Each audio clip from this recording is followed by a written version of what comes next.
This podcast is part of the Planet Broadcasting Network. Visit planetbcasting.com for more podcasts from our great mates. Mason, I hate the way you look, but... Wait, what? But I love what you a revelation. wear. Oh, is that a twist on I hate to see you go, but I love to watch you leave? That's exactly what that is. Oh, wow. Because you, like me, choose to wear Mack Weldon, the That's clothes of the company that we're being sponsored by this week. That's true. They send us... Actually, this is Mack Weldon. This is a long sleeve tee. Nice. For the man in the winter. No. Or a man who's ashamed of his arms. That's the slogan. That's right. How do you feel about long sleeve tees? You a fan? Yeah, but I push him up. Yeah, me too. I all the push way them up too, yeah. So ultimately pointless, right? No, but it's I good. wear a lot of long sleeve button up shirts, but then I fold them all up. I roll them up. Because you're cash. Yeah, I'm cash. We're cool and cash. For the man that's cool and cash, but who's ashamed of his arms, but not his entire arm. Question though. Yes. If you go to a wedding, yes, you're wearing your best suit. The dog's here at the door. We'll get her in a minute. Will you roll up your sleeves under the jacket? We have pre-rolled sleeves. No. Okay. Although I did see, remember when Arnold Schwarzenegger was running for governor? Yeah. We can leave this in the ad. When he was running for governor one time, he was wearing wearing a tan suit. Oh. Right, and he was at a press conference and somebody threw an egg at him. And he got hit in the back, like in the suit with an egg. He got hit in the tan suit. He got hit in the tan suit with an egg, which is a bad look for a tan suit. And then he just took his jacket off and his sleeves had been pre-rolled. Because politicians only have two modes, right? Professional buttoned up, and then secondary man of the people with the sleeves rolled up. I'm ready to work. In Australia, they wear the Akubra farmer's hat, yeah. a hat that most farmers don't wear. Oh, exactly. Oh, God. Anyway, if you want a clothes at a premium... It's got out of hand, isn't it? If you want to be cool and casual or you're ashamed of some of your body parts, MackWeldon.com. They believe in smart design, premium fabrics and simple shopping. The website's great. It's all above board, mate. Let me tell you. And all the products are naturally antimicrobial, which means... nailing that. I know, thank you. Which means they eliminate odor. And they want you to be comfortable. So if you don't like your first pair, you can keep it and they will still refund you. No questions asked. And they do... So, for example, if you put it on and you're like, I'm still ashamed of my arms. Just keep it. Maybe you'll get... You know what? You wear it. It's a lovely shirt. You wear it around the house. Then you're like, you know what? Not ashamed of my arms anymore. Is anyone ashamed of their arms? Is anyone like, my arms are my worst part of my body? Popeye. Surely not. I reckon Popeye. Nah, he sleeves up, mate. Or he can't get sleeves that fit. Yeah, Maybe. that's why. Okay, yeah. good. Yeah. So Mack Weldon does underwear, socks, shirts that look good. They perform well too. It's good for working out, going to work. Actually, I have a red one that I use just for working out. I'm like, this isn't so much a wear around town shirt. And if you bleed out of your pores while you're doing That's CrossFit, right. no one will notice. Is that also why you have if I brown sneeze workout blood, pants? I have what? Is that also why you have brown workout pants? Correct. Right, okay. Yeah. No, I don't work out in pants. That's a madman. I'm a shorts man. All right, I get it. Going out on dates, just everyday life. If you go to MackWeldon.com, you get 20% off if you use the promo code PLANET. That's us. Now, this is not in the ad, but I have a genuine question. Would you buy either 3/4 length t-shirts or shorts? Is that something that you would embrace? Like a baseball tee? Yeah. I've always thought about it. Me too. But if you're rolling them up, what does it matter? What does it matter? Exactly. But if they slip down, you look like a real goose if you're not a fan. Yeah. Pants, though? It depends. Mack Weldon don't sell them, do they? No. I'm against them until they produce them, and then I'm for them. I'm not. I think 3/4 length shorts make anybody who's wearing them look like a little boy in big shorts. I think you're right. Yeah. That's true. Yeah. Fashion tips 101. Right. There you go. Anyway, so it was MackWeldon.com, promo code PLANET for 20% off. On with the show. Yes. Can you let the dog in? Yes. Who let the dog in? Mason did. He's letting the dog in. Dog's not here. Ollie. Dog. Welcome, dog. Hi, dog. Welcome to the show. Take a seat. Cup of squat, dog. Red hot comic book movie news, shooting up your butthole. The Weekly Planet, the Weekly Planet. Welcome back, everybody, to another episode of the Weekly Planet official podcast of comicbookmovie.com, where we talk movies, comics, TV shows. My name is James, also known as Mr. Sunday. With me, as always, is my co-host, Nick Mason. And I've got a dog. You better believe And it, I'm mate. prepared to use it. For what? I'm going to hurl it at you. Okay. Fun adventure for the dog. I'm imagining Trouble for you, baby. I'm imagining like a soccer throw-in. 2 hands Yeah, over almost there, certainly, overhead. yeah. Okay, good. It's not. There's not enough room for a punt, is there? No, that's true. We can go outside and do a punt later if Okay, you good. can. You ready for that, dog? You love an adventure. Yeah, you better believe it. Oh, What's going on this week? Oh, there's good news. There's a bunch of good news. Oh, well, mixed to good, I would say. Okay. I have a feeling I'm going to hate all this news. Nah, you like this one. All right. Dredd TV series. Oh, Mega City 1, it's going to be called, right? It's going to follow an ensemble of judges. Ooh. Now, we don't know whether it's going to be a continuation of the Carl Urban-averse. Yes. But we do know that he retweeted it, which makes me think that he doesn't hate. He wants the job.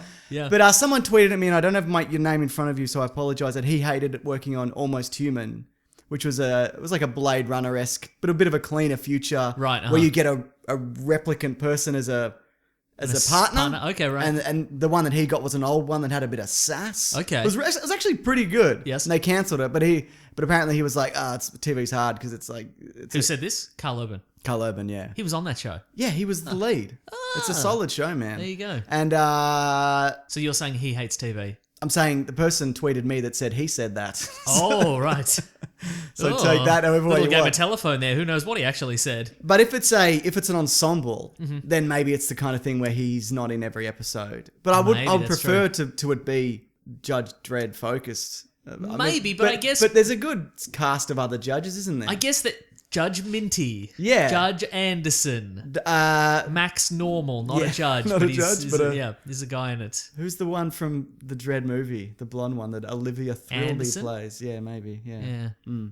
Anyway, go on. I was going to say, maybe it'd be a better show without Dredd in every episode. In the sense that Dredd is... like, I love Judge Dredd, but I feel he's kind Sounds of... like you don't, Mason. Judge Dredd, but he's kind of a one-note character in that... Yeah.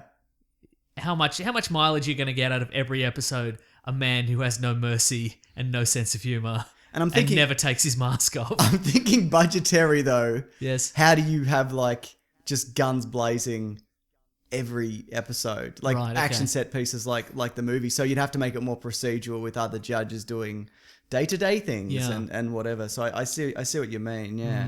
But you could take it in all sorts of directions. You can go into the wasteland. Yeah. You can go into a Mega City 1. Well, in that sense, you can go to those two places. You could go to East Meg 1, which interesting. is Russian Mega City. Okay. You go to Britsit, which is the British version. Yep. You'd think Mega City 1 is in Britain because it's a British series, but it's not. Isn't it a parody of American culture or whatever? Isn't that the idea? Yeah. But got him. But so based solely on that poster, it can't really be a continuation of the movie. Too clean, too crisp? Well, it's no, because the movie version is very much more... That version of Mega City 1 is kind of a flat... Like, it's a flat plane with a few big mega towers. But the Mega City 1 poster is Mega City 1 as you see it in the comic books, which is just every surface of the city is just 300-story skyscraper kind of thing. Right, yeah. And it's just layer upon layer of highway and that sort of thing. Whereas Mega City 1's more like a...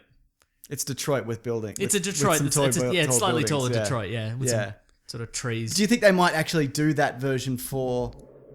The show though, because that's easier to do because you can film it on the streets. You don't have to do CGI giant rampways and. But that's what I mean. But the poster. Yes, but I'm saying that might not be an accurate rep. Was what I'm saying. You're saying they're lying to us. I'm saying they're lying to us from day dot. Wow. Yeah. I think maybe what they might, if it's entirely possible, they'll do a combination of the two. Like they'll bring in Carl Urban and they'll bring in the Judge aesthetic from the movie, but they'll put them in the crazy the comic book version. The wacky. I'd appreciate that, I think. Absolutely.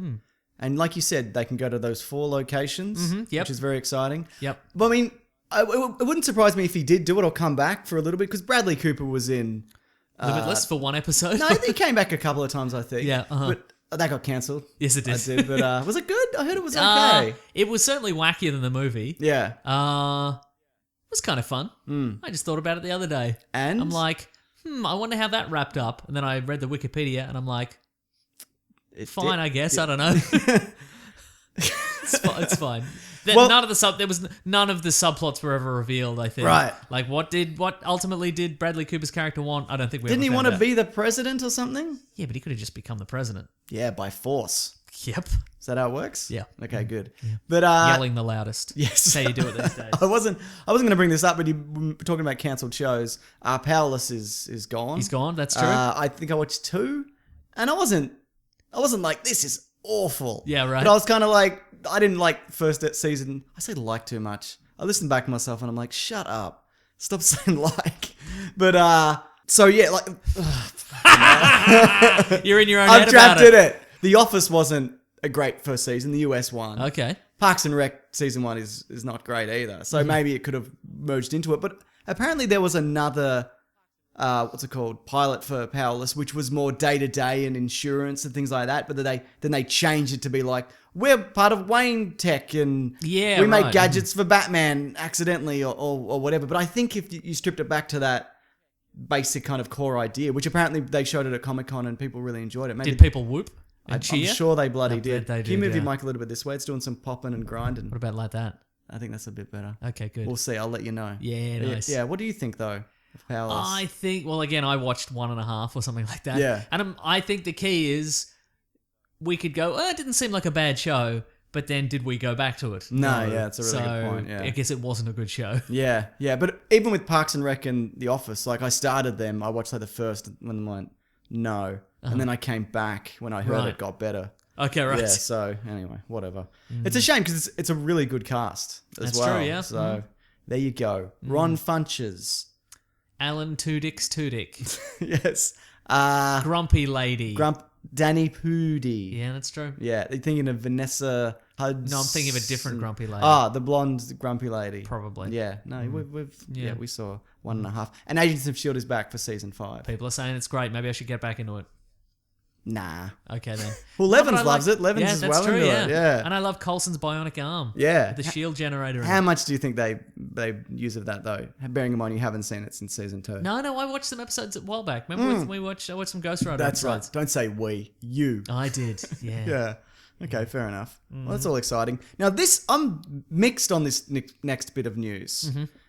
Mixed because the project was dead Yours. and we're getting a different interpretation, which is sad that we're not getting part 3.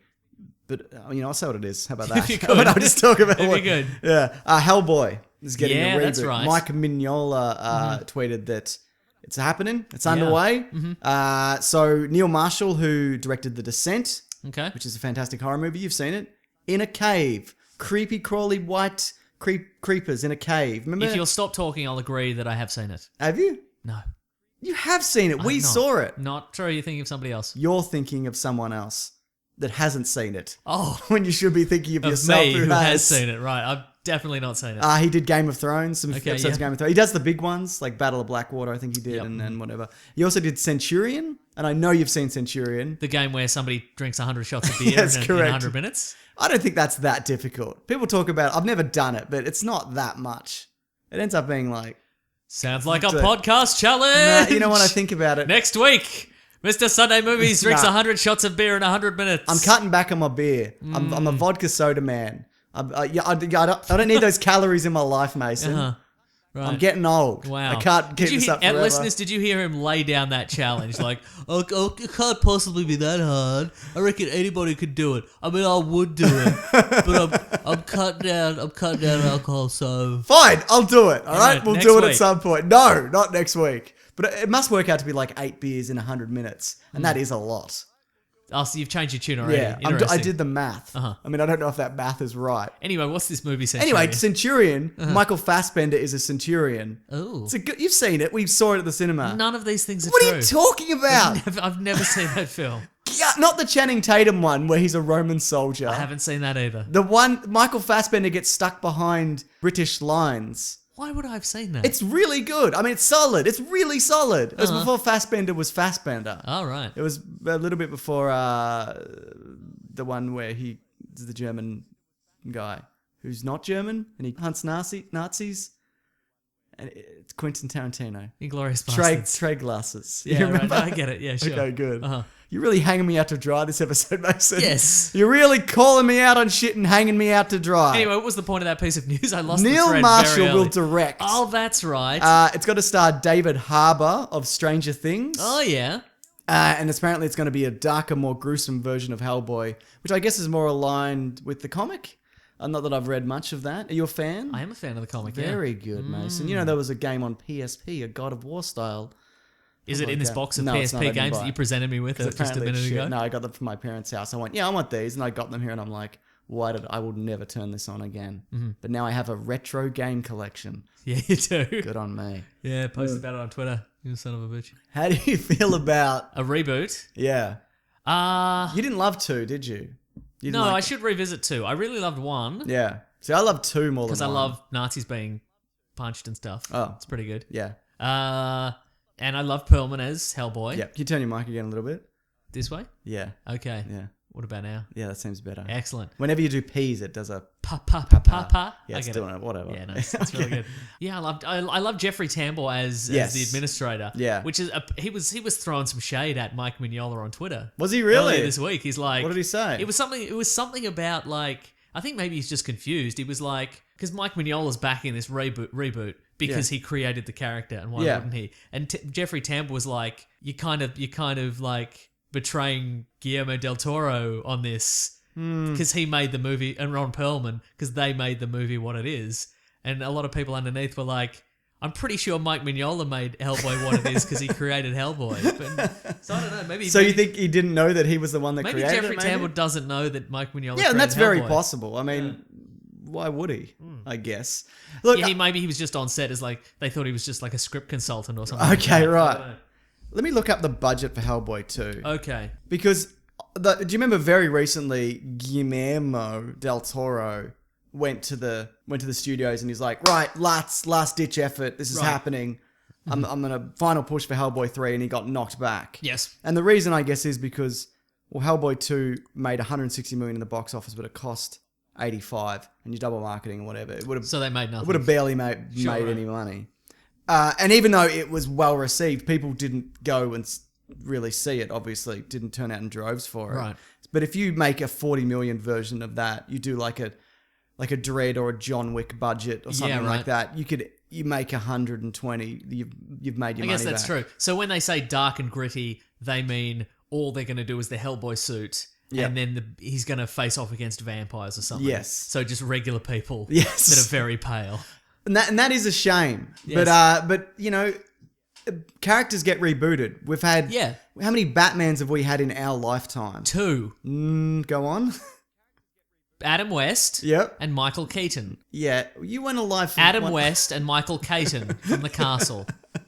So is it? It's West, Kilmer, Clooney, Bale. West doesn't Affleck. count as our lifetime. What did I say? Oh, West. Sorry, not West. Who's the first one? Keaton? Kilmer, Clooney, Bale, Affleck. 5. Yeah. And the animated one. And the animated Kevin one, Conroy. Kevin Conroy. Yeah, exactly. So I take this as, I mean, it sucks that story isn't continuing, but that movie... And Lego Batman. And Lego Batman, that's right. You know, that movie's now nearly 10 years old. Oh. Instead of doing Hellboy 3, you want to get people back on board for a movie for a franchise, then maybe you got to start from scratch. Yeah. I don't really want to see a origin telling thing. Just kick it off. Yeah, on exactly. An Yeah, adventure. that would be, And that way you don't have to show hell, ultimately. Exactly. And look, and Ron Perlman did an amazing job. Uh-huh. It would have been great to get him back, but you can't reboot it and then put him back in it, really, Yeah, that's can true. you? Unless they did that for Ghost Rider, if that was a reboot. Right. I don't know. But Anyway, but I think Hellboy in the comic books has gone in enough different directions. Like there's been some big world-spanning stories, and there's been some teeny little stories. Yeah. So why not put in a teeny little story and see if people jump on it? And if they do, maybe you can do a bigger budget one later. So you're on board then? Yes. So but Mike Mignola, if you could not betray the property, Yeah. that would really help. Absolutely. You dog. You piece of shit. Good. It's a good suit, isn't it? Do you reckon they're going to make the Hand of Doom on the right hand this time? On the left hand? Wait, it's the wrong hand in the movie, isn't it? They switched it. Or is it? I'm fairly certain. I can't remember anymore. It's the opposite of whatever it is in the comics because Ron Perlman is the opposite of what it is in the comics. Oh, I thought I remember it being that they thought they were going to have to, but then it turned out he could use either hand. So Okay. maybe. Right, there you go. We'll never know, and there's no time to look it up. wish I mean, there there's was, literally Mason. all the time in the world, but I'm not going to do it. What do Don't you- add us. Never. At Wikipedia Brown at Mr. Sunday Movies, but do not add us about it. Got some casting for the new X-Men movie, The New Mutants. That's right. It's coming out next year. Maisie Maisie Williams will be Wolf's Bane. Anya Taylor-Joy will be Magic. So Anya Taylor-Joy looks a lot like Magic, so that's good. And Maisie Williams, close enough, and she's going to be covered in wolf fur, so it doesn't matter. Do you think it's going to be that Jennifer Lawrence situation where you've got a serum sometimes where you're Maisie Williams, but other times if you get too angry, you become a Wolf's Bane? You become hairy Maisie Williams. Yeah. Yeah, probably. Okay. Good, I guess. Pretty good. Yeah. I mean, good in the sense that they seem like seems like good casting. Yeah. But bad in the sense that it's for an X-Men movie, and how good's that going to be? You just don't. It's a flip of a coin. It's a flip really, of a coin, isn't it? exactly, Yeah. isn't it? Right? You get Logan, you get Apocalypse. You know, Yeah. you get Deadpool, you get whatever another example is. You know, A bad one. yeah, bad example. So no, I think this one might be alright because I feel like it's got more personality and from what I've seen from it than the standard Bryan Singer X-Men movies. You know what I mean? Okay. Did you see that animatic of the giant bear? Oh yeah, we talked about the giant bear. That was pretty sweet. That's So true. say what you will about that animatic, Mason, but it was a good animatic. Agreed. Okay. Any other? Have you seen Anya Taylor-Joy in anything of note?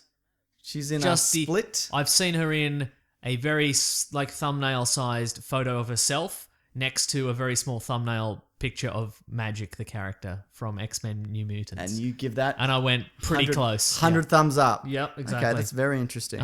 So she was in Split. She's in Split. Movie She's I good in haven't Split. seen. She was in The Witch, which I've been meaning to watch. Uh-huh. Got a copy of it. Apparently it's very good. Did you watch The Witch? No. It's a spooky horror movie set in... There's a witch also, set in the woods. And and Finch from The Office is in it. Oh, cool. Yeah. A lot of people were like, you should see that. They were like, The Witch, it's a return to old school horror. It's so horrifying you'll kill yourself or whatever. Did it make you kill yourself? No, I haven't seen it. I have a copy of it. All right, Yeah. okay, right. Yeah, I mean, I don't know, just it's one of those ones where like I know this is good, but I need the time to sit down and watch it properly when I'm not sitting on my computer editing. Yeah. Yeah. And you'll need to get all your affairs in order Exactly. before you kill That's yourself. right.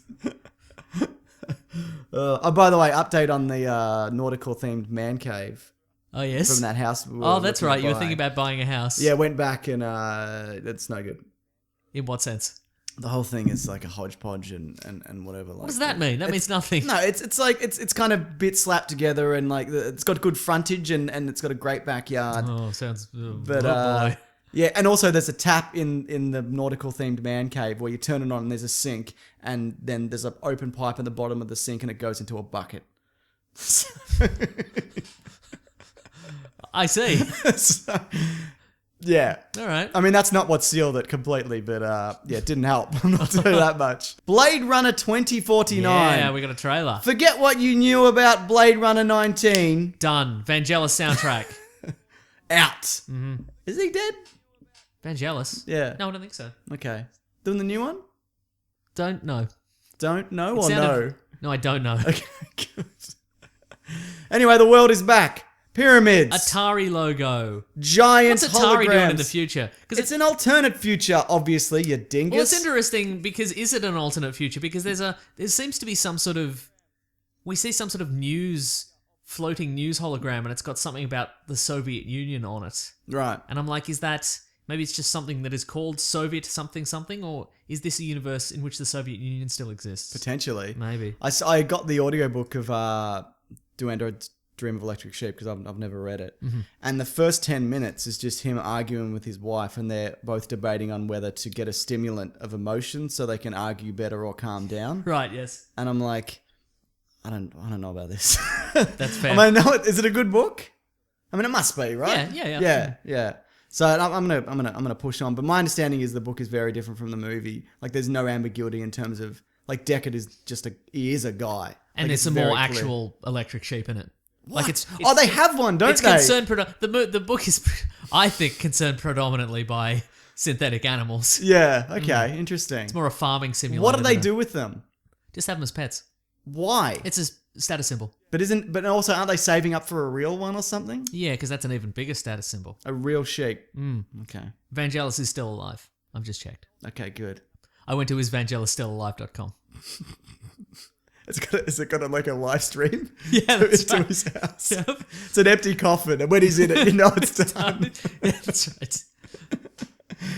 Anyway, pyramids, giant It's a hologram. drone that follows him around. He's just doing stuff, and every once in a while, if you're real lucky, if you just watch that live stream, he's just like, yes, I'm still alive, all right? Mamma mia.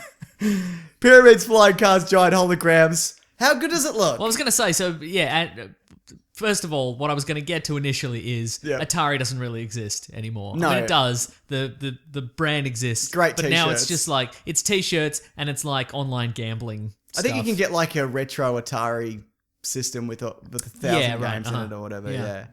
Maybe do you think there's not time between now and 2049 for Atari to have a resurgence? Maybe, to be back in a big way? Yeah, maybe. Okay, good. Maybe Apple will purchase the Atari property and rebrand themselves Atari. Yeah. Very good. Yeah. So 3 decades later, Deckard has been missing. You see a number scratched into a surface that says 6/10/21, which is 2 years, which is the year that the book is set, but it's set 2 years after the movie. Yes. And the presumption is that the replicant woman, who is it from the first one? I can't remember her name. No. Yep. Don't at us. She's dead. So she had like all replicants, she had a cap on her. She had an expiry date, right. And maybe, and again... Even though it was very heavily implied in the first one that she didn't have an expiry date. Yeah, I don't know.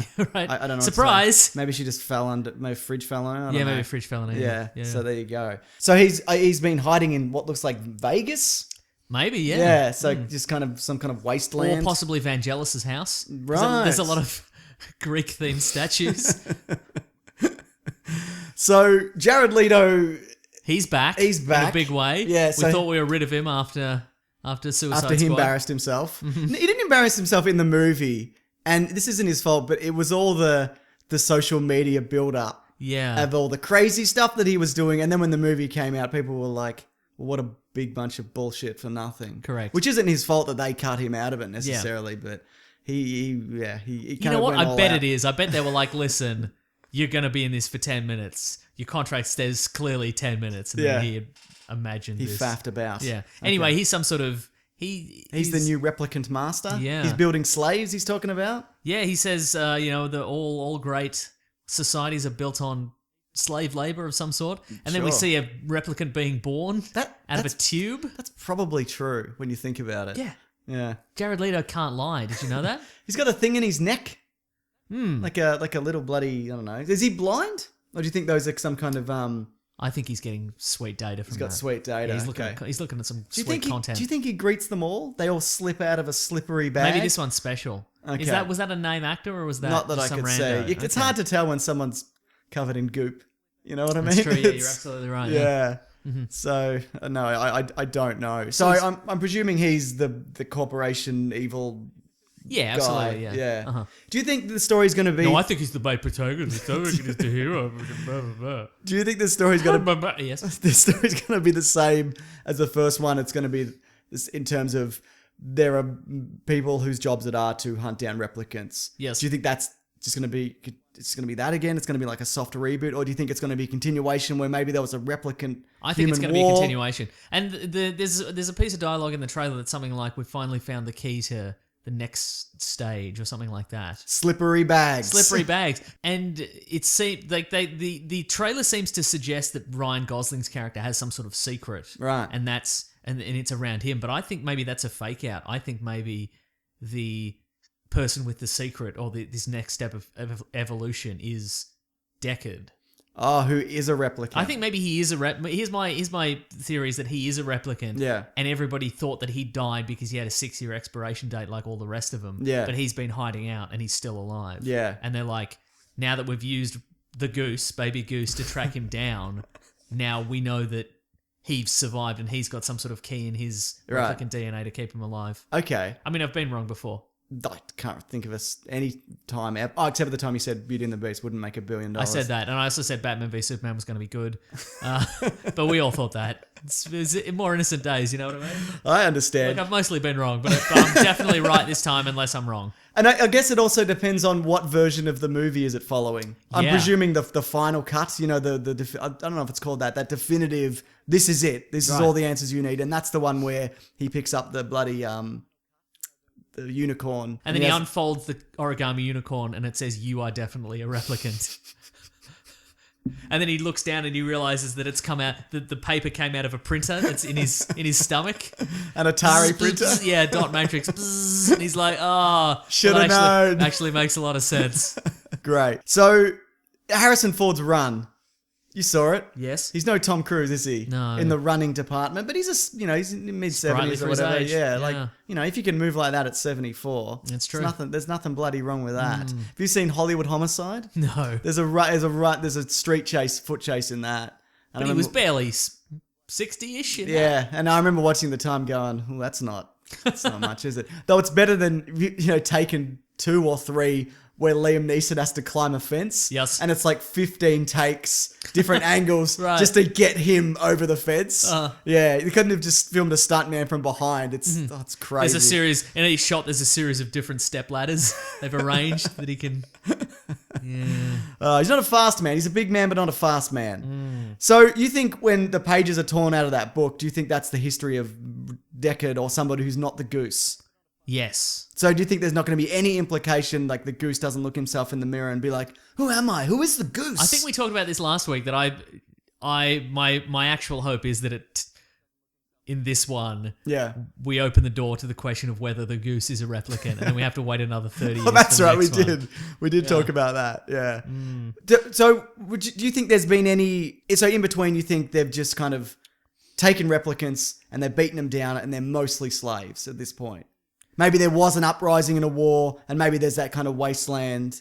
I had not thought about speculating as to what happened to the replicants. Right. I think they're just around doing still whatever replicants do. But something must have happened in between. Surely some kind of catalyst for this version of the world has become. Seems about the same though, doesn't it? Yeah, I guess that's like Star Wars 7. It's about the same, isn't it? I think this is just kind of a stagnant world. Like the holograms are better, but that's basically it. Holograms are better. So hologram technology is increased threefold, let's say. At least threefold, yes. Yeah. God, it looks good though. Like bigger, better, more ballerinas. Well, it does seem like the original Blade Runner's a lot of kind of like corridors and street level shots with just steam and pipes and food vendors. This feels very open, which is more of a kind of a Denis Villeneuve. I wonder what kind of food is going to be on those street vendor carts. You know what I mean? It'll be mostly Asian cuisine. Isn't that what it probably that, normally is? Yeah, I'd say so. So, okay, let's talk. Who's going to be a replicant? You think Deckard's going to be a replicant? Yes. You think there's going to be an implication that the Goose is a replicant? Realistically, no. Okay. Yeah. What about the girl that was with the Goose? The girl with the Goose? Definitely a replicant. Definitely a replicant. Well, agreed. Isn't that the kick-off here? That this is some sort of Rachel. The same way that Rachel was a replicant. Yes, that's right. So I feel in this isn't this implying some sort of Romeo and Juliet kind of situation where it's the warring factions, one of which is replicants and one is human, and the Goose is like, ooh, replicant lady. Do you think there's any chance that Jared Leto will be a replicant? Ooh, I think there might be a chance that Leto's a replicant, yeah. I don't know about that one. But here's a question for you, though. This is one for the ages, and I put this out there on Twitter, and I was interested in the feedback we got. Should I answer it on Twitter? You can do whatever you want, Mason. Okay. You're a free man. When this podcast is over, put your phone down. Do you think it will be better than the first? Yes. Why do you say that? It looks a lot better. Yes, but is that it? Like, is it the director? Do you want to see would you rather have seen the Ridley Scott sequel to this? Because I know I wouldn't, coming off the back of Alien Covenant. Haven't seen it yet, but I agree with you. No, I think this is going to be good. I think Harrison Ford looks like he's committed to this. I wonder whether they're going to give him 10 minutes, though. He's done. Yeah. Ugh. And then it's the Goose's story. Well, it doesn't appear... You're right. It doesn't appear that he is in any action sequences or anything. There's the bit where the replicant busts through the wall. And there's another bit where it looks like he's in the snow. But I feel like there is a chance here that he's not in it much, which is okay. You can move the story forward, and Indiana Jones, Han Solo's gone. Yes, yeah.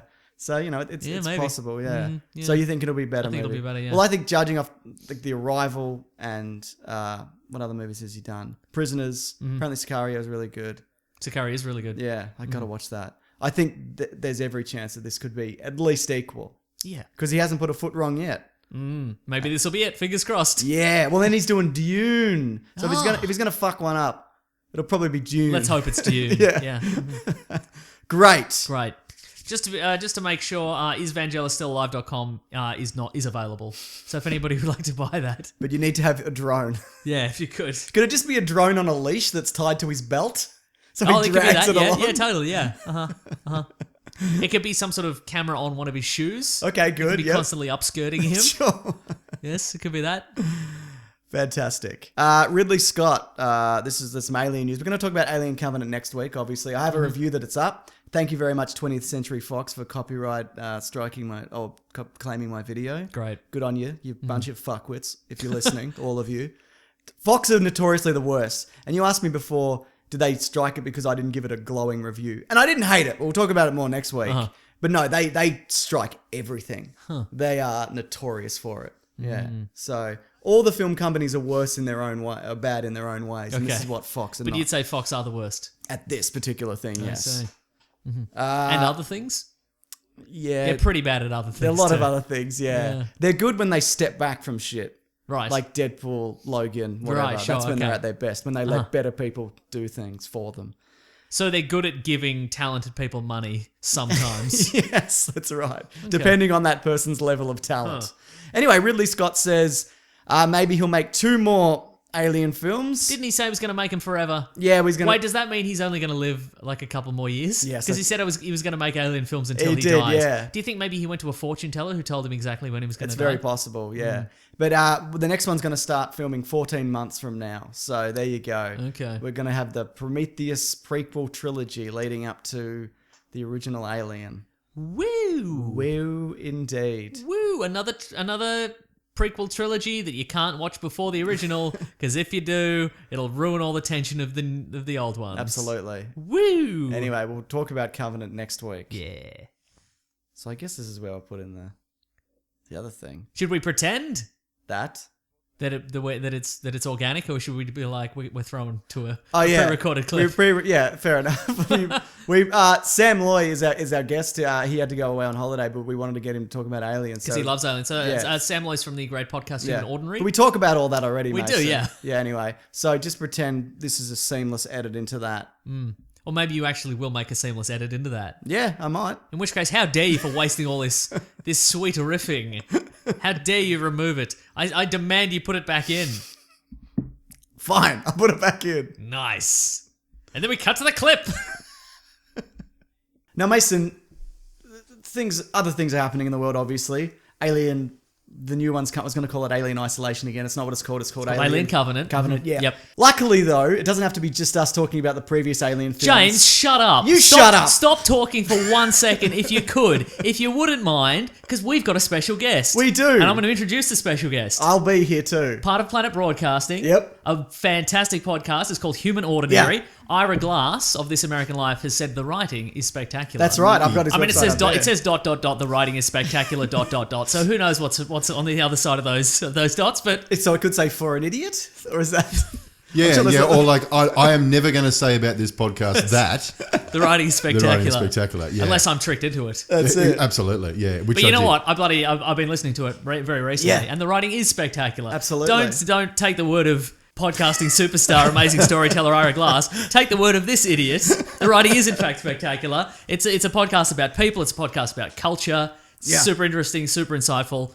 It's our friend Sam Loy. Hey Sam. How you going? Yeah, real good. You know, I'm going to have to get my business cards changed now because I've actually got the Ira Glass quote on there. Yes. I've got a better quote now. Yeah. For a much more sort of well-known and experienced and established podcast. Some idiot on the internet. Yeah. You know, on the internet, yeah. The writing is spectacular. Some idiot on the internet. That's going to look good. Absolutely. So your new season of Human Ordinary covers. I don't know. How would you best explain it? Well, it's a real fun topic. It's death. Good. Yeah. So listen, I mean, I call it Headstone because the idea is that I start with a headstone. Do you remember 6 Feet Under? Were you 6 Feet Under watchers? I didn't watch a huge amount of it, but I know Every it is, single yeah. episode. Did you? Yes. Well, good. Was Yeah. like every episode started with a death, With and the there was death, like yeah. that title card where it was their name and the dates and all that kind of stuff. So the idea with a headstone is a similar thing. We sort of start with a headstone, and then we explore either the person who is buried there or the people who go to visit.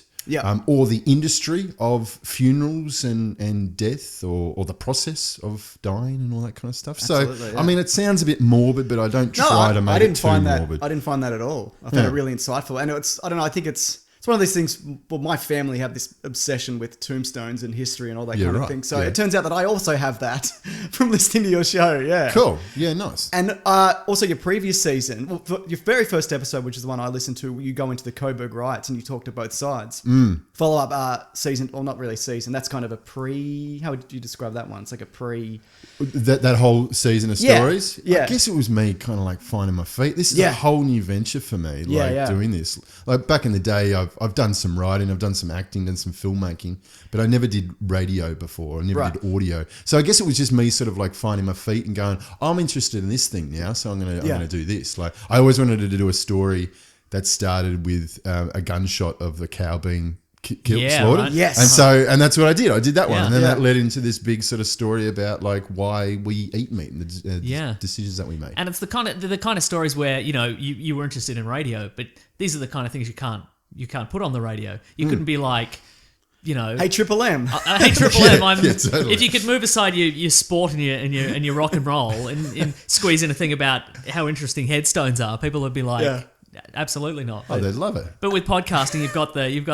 you're free to go wherever you want, which is great. Absolutely right. Which is what's so awesome about podcasting too. Yeah. Like, provided you can get yourself an audience and Absolutely. make it worthwhile, but you can do whatever you want. I'm my own boss. That's right. All right? Talk about all the headstones you want. Exactly. Yeah.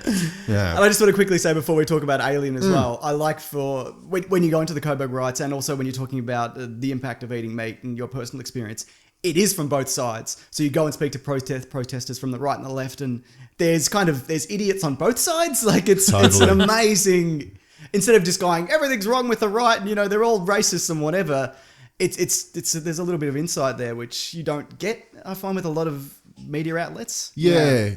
I mean, what I'm really interested in, especially when I do stories like that, and it's in the title of my podcast, Human Ordinary. So I was like, I'm interested in those ordinary things that we do and we think and that make us human and why we do them. So I'm just as interested in why someone believes that, we should ban all Muslim immigration than I am is interested in someone who supports the exact opposite. Right, yeah. I mean, I, of course, have my own views, but it's not about that. I'm interested in the why. Yeah, it's very convenient because James wants to ban all Muslim immigration and I'm for it. So, well, there you go. We're the original odd couple. So we thought, because you have a great insight into the human experience, we just flip it. We just flip it on you. What a segue, Isn't it though? That's a very good segue. And we'll use your investigative prowess to determine why the Alien films are so bad, or maybe they're not. Maybe they're not. Well, the ones that, maybe they're just like not understood. They're misunderstood. Yeah. Sure. Well, the first two are classics in every sense of the word. Is it your favorite film franchise? I reckon. Yeah. You could say Indiana Jones is also up there. Oh, yeah. And of course the Carry On films. Oh, absolutely, yeah. No, that's not true. I don't think I've even seen a Carry On film in my life. But yeah, I reckon Alien and Indiana Jones, totally. We'll bring you back for Indiana Jones 5. Yeah, that's right, yeah. If it ever happens. 2020 or 2019? Yeah. It's going to be like, what, in his mid to late 70s or something? Yeah, like 76, 77. But we've recently seen a lot of films that have had some great de-aging technology in them. Right. So that are sort of indistinguishable from the real pushing thing. for a little bit of that. Maybe not all of it, but it'd be so nice. they'll get the guy in that did the Iron Man thing in the Civil War. I thought you were going to say you're going to get the guy from Young Indiana Jones. Remember that TV series? What's his name? It's the guy from Boondock Saints. Is it Sean Patrick Flannery? Sean Yes. Patrick Ah, Flannery. you're very There we good. You've just proved your nerd credentials. There we go. This whole Thank thing you was a very much. test and you passed the test. Fantastic. Thanks, Sean.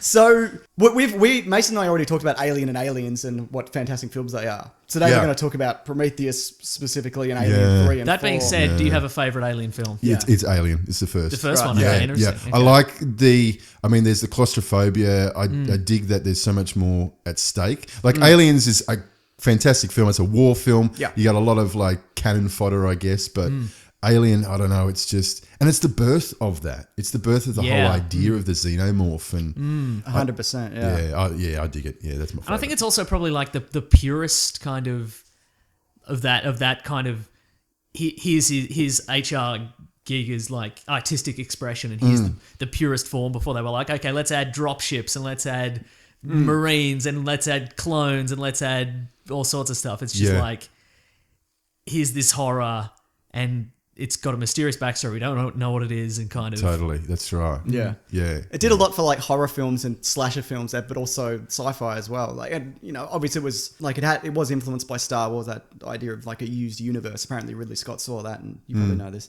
But so much of it, like so much has stemmed from Alien, and nobody's really kind of replicated it to the same extent. Maybe Pitch Black is quite good. Have you ever seen Pitch Black? Yeah, I've seen Pitch Black. Yeah, but yeah, everything kind of pales in comparison, including Prometheus. But so disappointing. I remember you saying a while back, or at the Planet Broadcasting launch, that was a movie that you went into, and when you came out initially, you were like, I quite enjoyed that. It was a good extension of the franchise and whatever. Yeah. But that shifted a bit in you, yeah? No, but it was more that there was self-delusion there. It was like, like, because, you know, as soon as that movie had been announced and you see the trailers, it's the same with Covenant. Like, I'm just this has to be good. It has to be good because I love this so much. You know, I mean, I even give the Alien versus Predator films a pass simply because they got the alien in them. I just love that design. And so with Prometheus, it was like, no, this movie has to be good. So when it finishes, I was like, yeah, it was the best thing ever. I was forgiving all of its faults and all of its flaws. And luckily I had a friend there who just sort of looked at me and was like, no, man. Nah. Because I think he said something like, yeah, you know it's not good. right. I wouldn't say it's not completely devoid of, like, I think there's some quite good moments. It's really well cast. It's a beautiful looking film. Yeah, but there's some totally. very strange plot elements. I just watched it. I just watched it earlier today, and I, having not seen it since it came out at the cinema, I finished up and I'm like, well, this is quite a competent. It's an unsurprising, quite competent sci-fi film, but it's barely an alien film. Like, I didn't feel any sense of that claustrophobia. It was just kind of. Well, some of the marketing leading up was also Ridley Scott was really cagey about whether it was an alien film or whether it was connected. He kept kind of changing his mind and giving different pieces of information. And the movie itself, there are links to it, but there's really weird things. Like at the end, there's a proto kind of xenomorph. But to what end? Because everybody left the planet. Yeah. And also it doesn't look like a xenomorph, so that would have just died. Yeah, and they were kind of putting it in there to be like, oh, here is where it all started. But then, all right, well, how does it get from that thing that you see to the thing that we all know and love? Yeah, exactly. Yeah. It was just, some strange moments in it that really I'm confused by. Like, you know, character motivation is like, why would you do that? Like with the guy with the snake, it's like, come on. Like, surely you've seen a cobra before. Yeah. Like, even if this is a space cobra, it's flaring its bloody hand. This is not something to smile at. Like, those two stooges, one of whom is a geologist who gets lost in a cave. He's the one who maps out the area as well. Exactly, yeah. And very early on, because they're about to open the door with the severed alien head in it, what it's called, the engineer, and he's like, this is not what I signed up for, I'm out of here, and he immediately gets lost, but then they somehow end up back in that room, and he's okay with it then. Yeah, totally. Yeah, and there's all black stuff everywhere, and it's like, hey, there's like tar on the ground, and a snake, and he's not running for. And I don't understand. I even watched it recently as well. I don't understand why the engineers are so angry. Yes. It's like, Jack, big fella, take a chill pill. I don't get it. I have an answer to that. Do you? Okay. And this is supplementary material that kind of came out after. And they were going to include this, but they thought it was a bit heavy-handed. But basically, they saw the way the Earth was going, 2000, not would have been more than that, the million or so years after they started life. And so they sent back an engineer to kind of show humanity the right way, and humanity crucified that engineer, and that engineer was Jesus. No way. Yes. Wow. So I guess that's canon, but that's the situation. And so was there. Jesus in the form of one of those big puffy? Yes, Jesus was white and muscular, basically. Okay, good. Just like most depictions, I guess, or maybe they kind of made him look more human. I don't know, but that's the information that.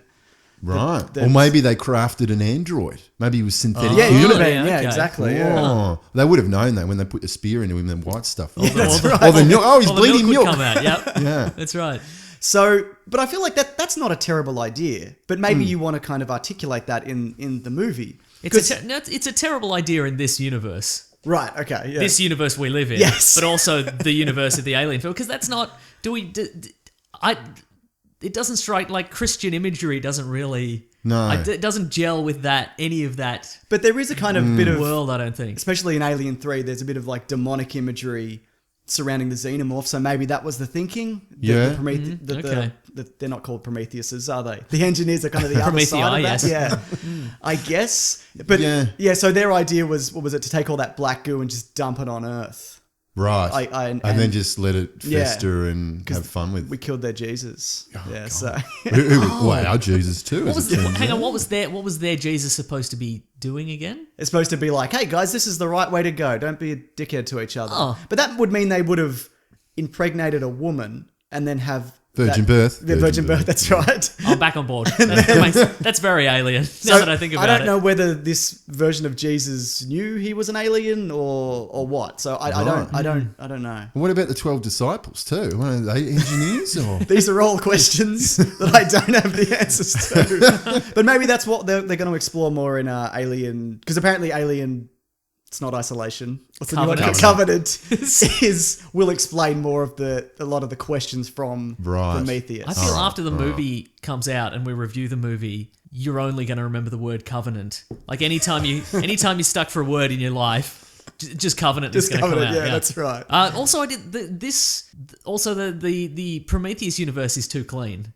Like it's not a comparatively, it's not that used, dirty, disgusting future. Yeah, that's true. But I guess yeah. that it's like a $1 billion, Yeah. $1 trillion ship or what have you. Yeah, exactly. So, but it is still. And the first one's like a mine. But again, it didn't ship. feel like the Alien universe. It felt like a generic, where we're off exploring space and we've found a generic planet with generic aliens in it and generic cobra creatures. And I mean, it would be interesting to view that film again and to have no connection to Alien. Yeah. Wonder whether your perception of the film would actually change. Yeah, you know? absolutely. Yeah. I can't do it. something to think about. I did. It's hard to do. So to watch this today, I was at work and I googled just watch Prometheus online for Right, free. yeah. And the first there's a Put Locker link for it, and whoever's uploaded it has put this little description of Prometheus. I wonder if you guys would agree with this. Sure. The let's sentiments here. As you could visualize, this film is quite scary. Agreed, probably? Yeah, okay. I discovered a number of the action scenes in Police Academy 6 really startling, but let me let you know, several of the scenes in Prometheus take soiling yourself to an entire new level. And it's simple to see why. The film capabilities 3 from the most frightening things known to man: space aliens, dark caves, and mysterious ooze. You're not wrong. Those three things. I'm not finished! Ooze. When the crew in the Prometheus entered that scary old dark cave, I could barely hold of my Fanta with fright. Fanta? Yeah. Look, and like take soiling yourself to new levels. Yeah. Really, I think there's like soiling yourself and not soiling yourself. Exactly. There's no kind of like There's only the one gradation. level, you're right, isn't there? Yeah. I mean, maybe we've just not been scared to that point Yeah. yet Not. in We our need lives. to find our Prometheus. One day, yeah. God. One thing that I find really baffling about this movie, and they kind of explain it because there's supplementary material with a young Guy Pearce. But why would you cast Guy Pearce, put him in really not great old man makeup, and then not see him young? Like, I just think cast an old man. Yeah, It's old man makeup so rarely looks good. it's true. Actually, Yeah. And this is no exception. My assumption was always that at some point they'd do a prequel to this prequel. Oh God, another And trilogy of he'd be films. young Guy Pearce as young Wayland, I Maybe guess. that's a plan. Maybe you know. There is a viral video with him talking about exploring space and See, I don't and like any of this. I whatever. don't. How do you feel about this? Because Sam, the Alien Covenant is coming out soon, but they've released like 3 clips, like Oh, yeah. I think and I've seen one of them. supplementary Yeah. material Yep. that's on YouTube of like meeting the crew, and the crew have a bonding experience, and the crew go out and catch butterflies or whatever. But like that's none of that's going to be in the film. And you sort of have to, like, these are meant to, like, you were supposed to feel, you know, when all the crew inevitably get murdered in the movie, you're supposed to be like, oh, remember when they had that bonding experience? Remember when they were all on the bridge and having and playing cards or whatever? But if you haven't seen that, then Yeah, well, totally. If it can't be in the context of the movie, then well, that's not in the movie. Yeah. I guess. I'm not against that, but I just feel This guy. I just think Because trailers show too much, so maybe doing a bit of a kind of a prequel short film. I'm okay with that unless it kind of spoils a surprise in the movie. Yeah. Or the movie doesn't make sense if you haven't seen that. Yeah. Because remember there was, for the marketing for Prometheus, one of them was like basically a future advertisement for David, what David I can remember do. that, And I'm like, yeah. oh, that's pretty cool. You know, Yeah. it tells you about the universe, but it doesn't tell you specifically about the story. Yeah. But but if I go into that movie and then go, well, this would make zero sense if I hadn't have seen that, then that's... But I feel I might go into this if I hadn't seen that supplementary, those clips, I might go into the movie and everybody gets killed and I feel nothing for these characters. But I would have had I seen the supplementary stuff, in which case put it in the film. Yeah, fair enough. I certainly didn't feel much about the characters in Prometheus. No. Either. Right. Yeah. I mean, and what's his name in the film? The Logan Marshall Green. The not Tom Hardy guy. Yeah. It's a poor man's Tom Hardy. Very poor. Like he's not a very nice guy. I don't like him at all. So when he dies, it's sort of like, all right, well, it's all right. Kind of deserved it, I Yeah. guess. Yeah, right. But his whole story arc is bizarre because he wants to go there and he's like, we're going to find new life, we're going to find who created us. And they find those things, but he's very upset about it. Yeah, true. What did Because he want? I think because he wanted to meet them and Right, actually talk okay. to them. I think I did pick that one up. Yeah, I guess Yeah. I guess that makes sense. But you still, like he even says, it is the most significant find from human history. But he's still like, we would have liked to have a conversation. Shut up. Yeah, exactly. Exactly. Shut up, you annoying person with a worm in your eye. Yeah. But, you know, the thing that I think for me sums it up is that Alien, the first one, the setup is essentially, you know, a crew of miners or whatever they were, salvage team, Yep. answer a distress call on an alien planet, and there's a nasty there. Yes. Done. Aliens, Marines go back to that same planet where there's other colonists there and there's nasties there. Done. And then when you start moving into Alien 3, the contrivance of the film, the setup becomes more and more elaborate. Yeah. Until you reach like Alien Resurrection, and it's like, oh yeah, we found some blood and we cloned Ripley from the blood and she still had a queen alien inside her and now we're breeding other aliens. It's like, what?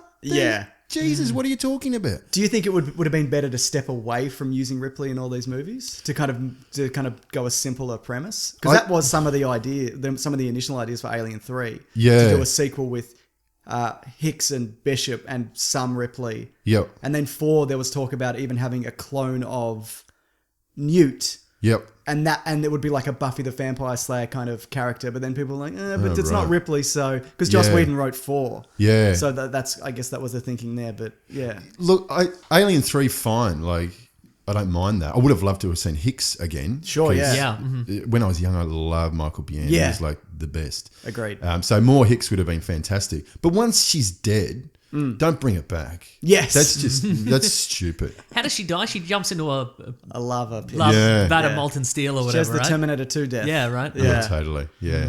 Yeah. That's very Christ-like as well. It It's sort of- certainly is, yeah. So thinking she does. She falls back with her arms out like that, and the sort of the crucifixion pose. So does anybody know why Alien 3 is the way it is? Like why? Because Newt and Hicks die in their pods, off screen, in their pods, Yeah. prior to the start of the film. Do we know why? There was a whole lot of script changes. There was a lot of kind of Sigourney Weaver's in and out. There was budget concerns. They spent $7 million on sets they didn't use. They spent a shit ton of money before the movie even started filming. Oh man, Yeah. I can't use this amusement park set anymore. Well, It's- the one that I read, this is amazing. One of the original sort of treatments for Alien 3 was that they land on a completely manufactured wooden planet in Yeah. space. Wow. With monks, is that With right? monks. Yeah. yeah. Like, how bizarre. It's like someone's built a fort in space. That bizarreness. Wow. Like a little So treehouse. they built some of the sets for that, and then it's like, oh yeah, we can't use these. So I think they sort of adapted some, but you know, and I mean, directed by David Fincher, and apparently the story goes is that him and the studios just like butted heads, Yeah. and how he disowns the film. Yeah.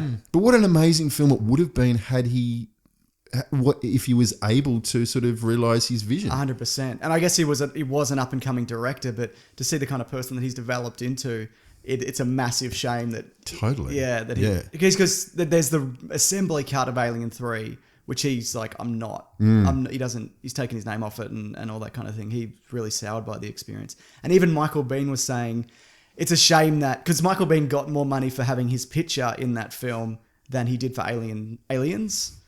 Because he was really upset about being killed off. He's like, got to use my image. I want X number of $1 million or whatever. But then when David Fincher turned out to be David Fincher, he was like, I shouldn't have done that because I could have been in David Fincher films forever. So I could have been Tyler Durden. Tyler Durden, yeah. No, it's probably a bit old for that. Yeah. No, real shame. Fincher's definitely my top 2 or 3 director. Okay. Absolutely. So and even to rewatch Alien 3, I don't know if you can see anything of Fincher in there, but I actually do think Alien 3 is a little underrated. I think it's all right. Yeah, no, I would agree with that. Yeah. Yeah. Have you, because you were talking about as well, tried to watch it recently, you tried to watch the original one, you couldn't find a copy of it. There's only the assembly cut. Yeah, the assembly cut. Yeah, where the alien comes from an ox. Yes. Yeah, not a dog. Not a dog, this scene starts and they bring this ox in and I'm like, oh, this is new. All right, this is fun. And then the alien bursts from its chest. I'm going, oh, this is bizarre. Yeah. This is really, really odd. Did you see it at the cinema? The first time, Alien 3, I don't think so. I don't think so. I think I saw Alien Resurrection at the drive-in. Oh, very good. Down Dramana. Oh. Yeah. Wow. It's still Salt. No, it's still Rosebud. He's Rosebud, yeah. Well, it's close, isn't it? Mm-hmm. Yeah. Yeah, no, I'm in agreement with you. I think there are some good ideas in Alien 3. It's just a shame. I would have definitely preferred the Hicks movie. But there are some elements in it that I kind of like. The idea that whatever the alien gets birthed into takes on the characteristics of that animal. Yeah. I mean, it's not very ox-like. It's more dog-like. Yeah, absolutely. That's the thing as well. Bizarre. Yeah. You'd expect it to be a lot bigger and hulking if it was ox-like, but There's a Batman comic where one comes out of a crocodile and it's just this giant looking... It's like 2 stories high. I don't know why. What alien is in Batman? No, sorry. There's an alien. There's Batman versus Aliens, the comic, where he goes to the jungle and there's a comic book company called Dark Horse. Yeah, and they're very famous for like they sort of license out various characters and just have them fight each other. Oh, right. So there's like that's cool. There's Alien versus there's they kicked off Alien versus Predator. Yeah, that was a comic book series before it was movies. Right, and then they went, let's do Superman versus Aliens. Let's do Batman versus Predator. Which is great, by the way. Yeah, it's pretty good actually. Yeah. Right. Yeah. Are they the ones that did Predator versus Kevin McAllister? Yeah. No, that's all us, baby.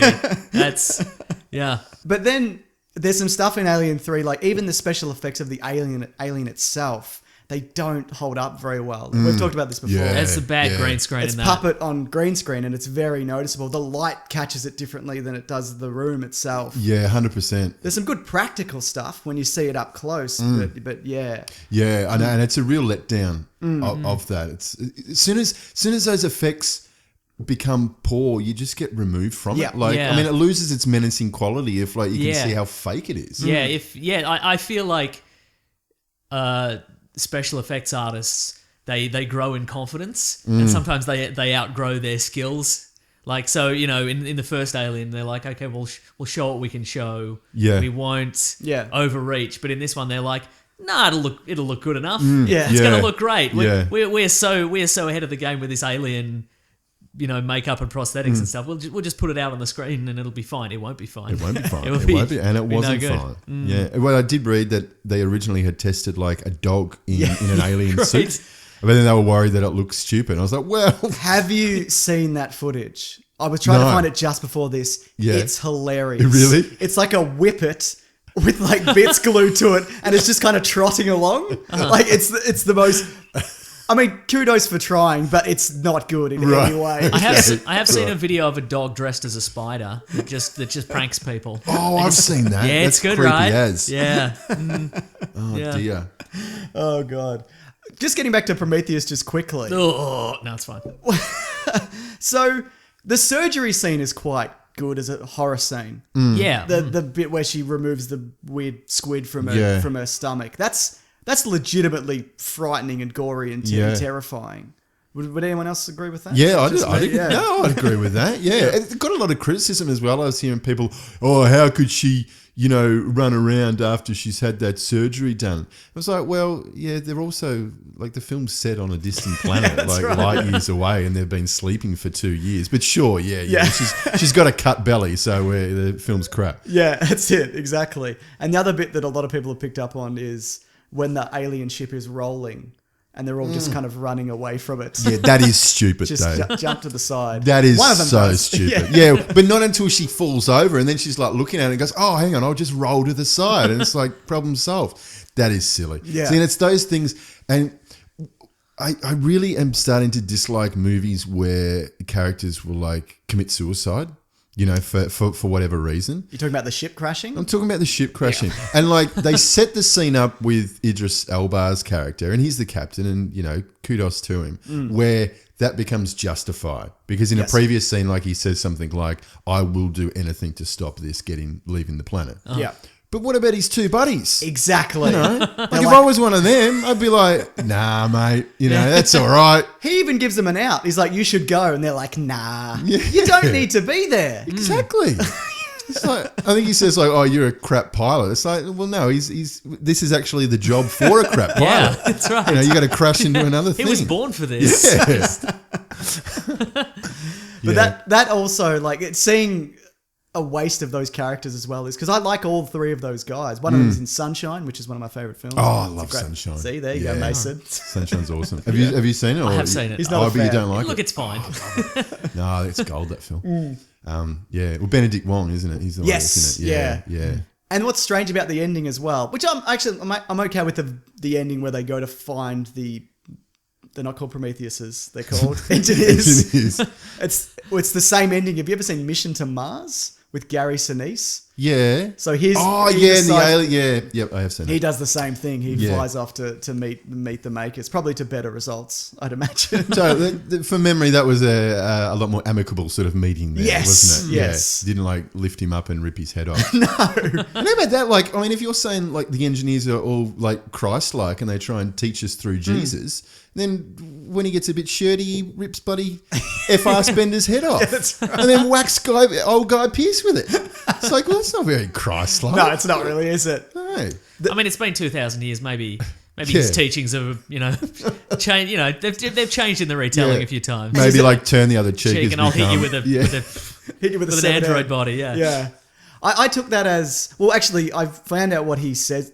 Fassbender says to him, this man is here because he does not want to die. He believes he can give him more life. Right. And I guess the idea is that he sees that as an affront to humanity or whatever. Like, we only get you only get one chance, and if you blow it, you get beaten to death with an android head. Yeah. Seems fair. Yeah. Yeah. I also think there's a mistake in the way they handled David because he's part bishop, but he's part, what's the first? Ash. Yeah.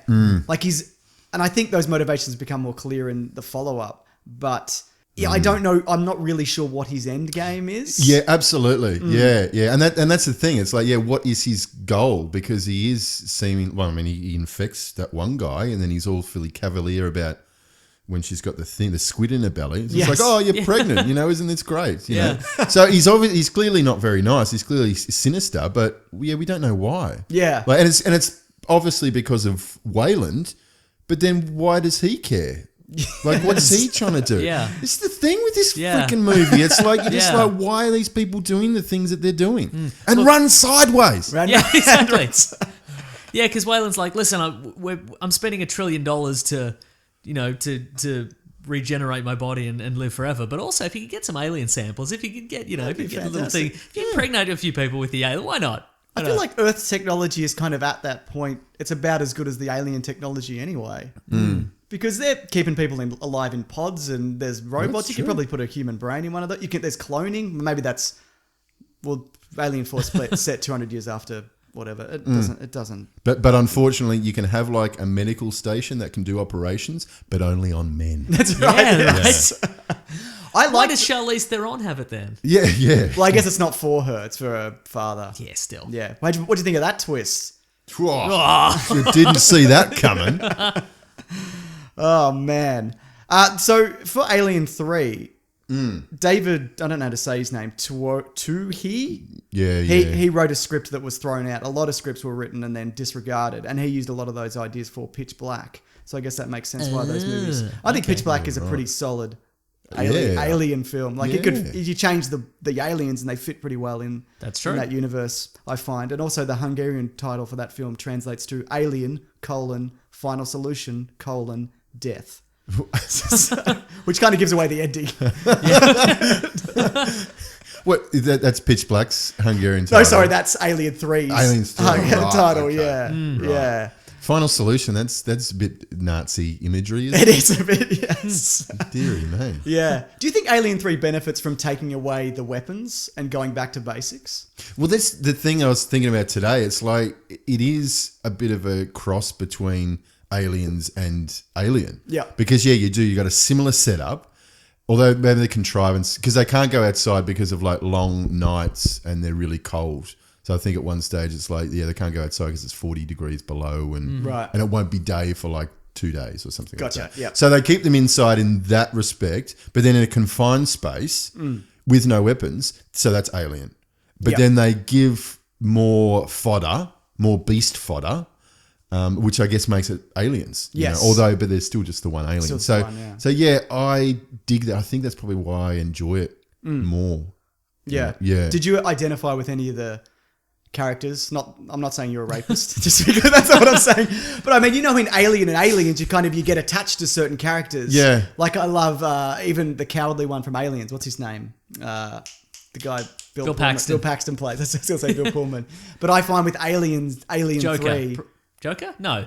What? I'm thinking Full Metal Jacket. Hudson. Yes, that's the one. Yeah. Yes. Like there's characters there you can identify with, but I think Alien 3 is lacking that. And I think that might be script changes because you don't really know which of these guys you're supposed to kind of like. Yeah, that's very true. Actually, that's a good point. Yeah. Probably because there is so many of them. Because I guess Aliens benefits from they kill off at least half of the Marines, like in that first attack kind of scene. So they spend all the time before it setting up just the main ones that you are going to follow. But maybe with the Alien 3. Yeah, they don't spend much time. They spend an awful amount of time on a silly subplot. I think it's a bit silly with Ripley getting a kid off and getting some business, getting some action. It's like, all right, I can understand why you want to get some action, but it's been a while. But I don't know, really? Is this what this film's about? I don't know if it has been a while. I think they're set in the same year. So Aliens and Alien 3 are set in the same year, potentially weeks apart, days apart.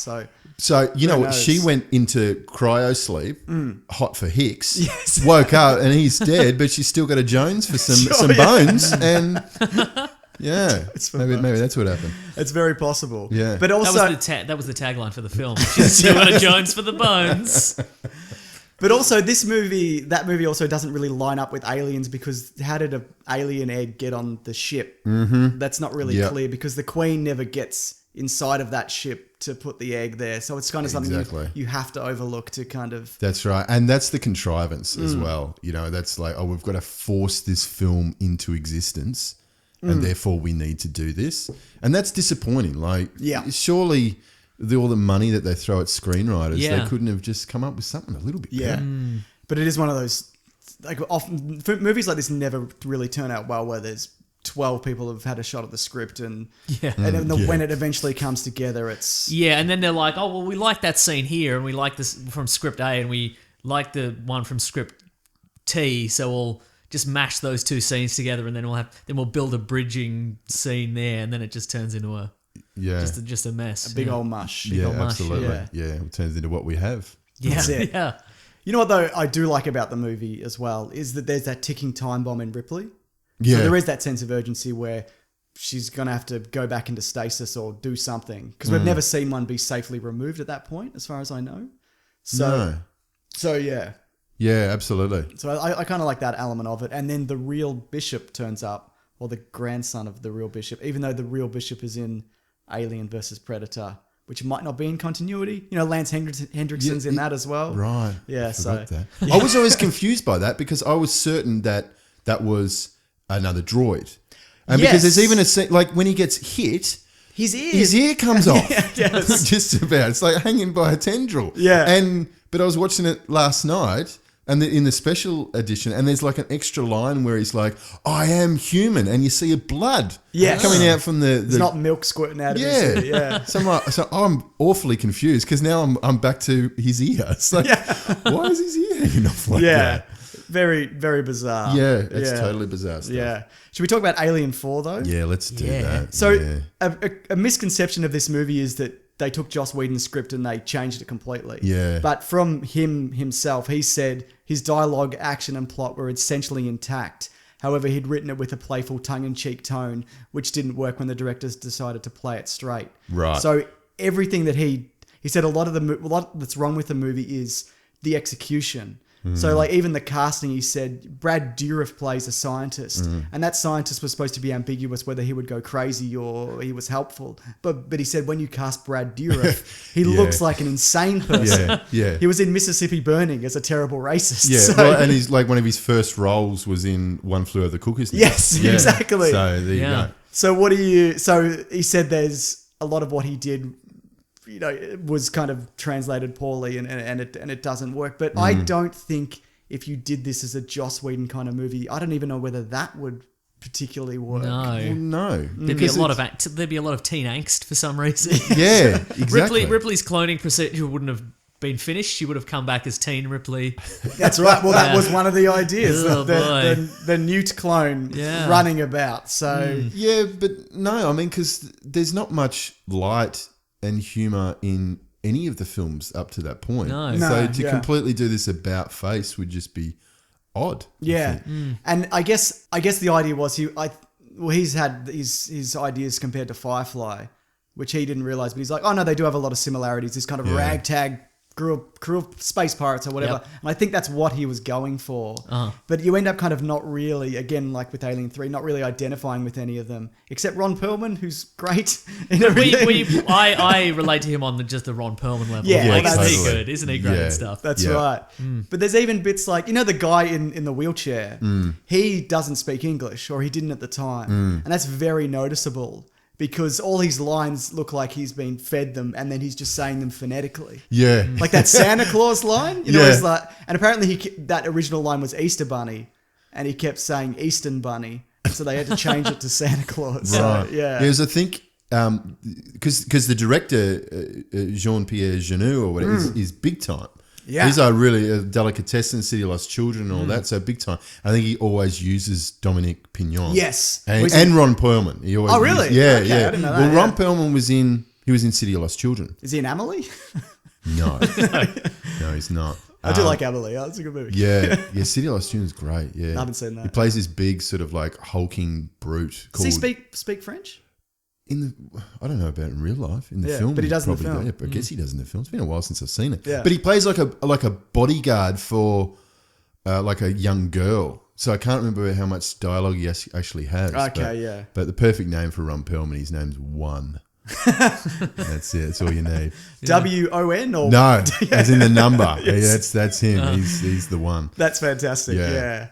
But okay, there are some things that I kind of like about this movie though. It's kind of fun. You guys dropped in when I was still watching it, and I went, I get it. I've seen it before. Yeah, totally. I don't like the hybrid. I don't like the just design for one. Do you have a fact about that? The hybrid, didn't they CGI out certain parts of? Oh yeah, apparently the original version of that, like they were like, let's make it the most terrifying way we can. So let's give it both male and female, like visible genitals. That is frightening. Yeah, right. Yeah. Yep. Well, and then they had to fudge And then it out. I did guess they? test audiences did not care for it, so Yeah. so it had to go. Yeah, right. Oh, well, there you go. Yeah, and it's just weird. Yeah. It's not. And it's not really explained either. Like, I don't understand how that comes to be. No. Like that thing. I don't think it's a Giga design either. I'm fairly certain it's not. No, it hasn't got much phallic imagery, especially after exactly, yeah. test audience. After they bloody muted it for the mainstream media. That's right. At work again.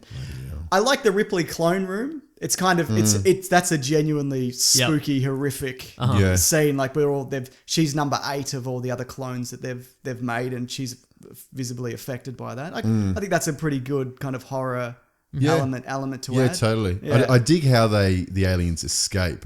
Like, and that whole thing as well. Like, that's pretty cool. Yeah. And then when they start sort of killing people around. It's Yeah. You know, one thing I was thinking about, if you watch all of the Alien films, especially Alien 3 and Alien Resurrection, the aliens seem too dependent upon the inner mouth. There's too many inner mouth deaths. Yep. You know, it's like just about everyone is like, oh, come on, do something else. Use your hands. Yeah. Yeah, use your tail more. Yeah, And- that's yeah. Yeah, You like would think in an evolutionary sense, the inner mouth would be bigger than the outer mouth. If you use the outer mouth so little. yeah, definitely. Yeah, what's up with that? So Yeah. anyway, that's something I noticed today. yeah, but no, there are some good things in that. Yeah. How do you feel about the Ripley beats everybody at basketball scene? It's awesome. Yeah. Three So good. weeks of training I just Yeah. read on IMDb. Well, or that's 2 the weeks. yeah. Have you seen Sam? Have you seen there's a behind the scenes featurette on that? Yeah. In the she defeats them all and she shows them up as being the ultimate woman or what have you, and then she throws the basketball behind her and gets it in Yeah. like full court. Yeah. Like that's a real shot. Yeah, nice. But like you can't quite like the unfortunate part about it is the ball goes out of frame. Right. Yeah. Like it disappears out of frame and then it goes in. So And even then, you can CGI that. So even if it was real, I would Yeah. just assume that it wasn't. Also, Yeah. it doesn't really matter. It adds that's nothing. yeah, to that's the- true. That's No, true. it's true, But there is actually, but yeah. there's she gets it in and there's not quite enough time to cut away from Ron Perlman being really excited that she gets it in. There's just one frame of Ron Perlman like, yeah. It's very good. Oh, that's gold. I got to see that. Yeah. Yeah. See that on the YouTubes. That's on the YouTubes, All right, yeah. all right, I'm going to check that out. Do you guys like this version of Ripley, the newer version? Because she's got her characteristics. She's got memories, and some characteristics, but she's a bit more animalistic. Yeah.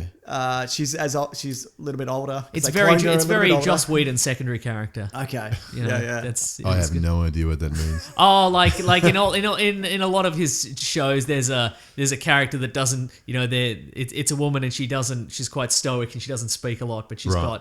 got the skills and she's got the enhanced Yeah. strength and Right. she's Yeah. just full of surprises. Yeah. Yeah. Yeah. And boy, is she. But I don't know. I feel I don't know. I much prefer a Ripley that's surviving on grit and tenacity as opposed to Yeah. Yeah. just being able to rip an alien in half. Yeah, Yeah. true. Yeah, but there's also in that film, there's a bit of sympathy that she seems like of affinity that she has with them Yeah. as well, Yeah. which is just a bit weird. I mean, because she's the enemy of these creatures. Yes. She has been all along, and now there's this little bit of they're not so bad. Yeah, that's right. You know, and she does feel that remorse when she sucks that alien, which I guess is her kid. Out through the hole, which is a pretty good death.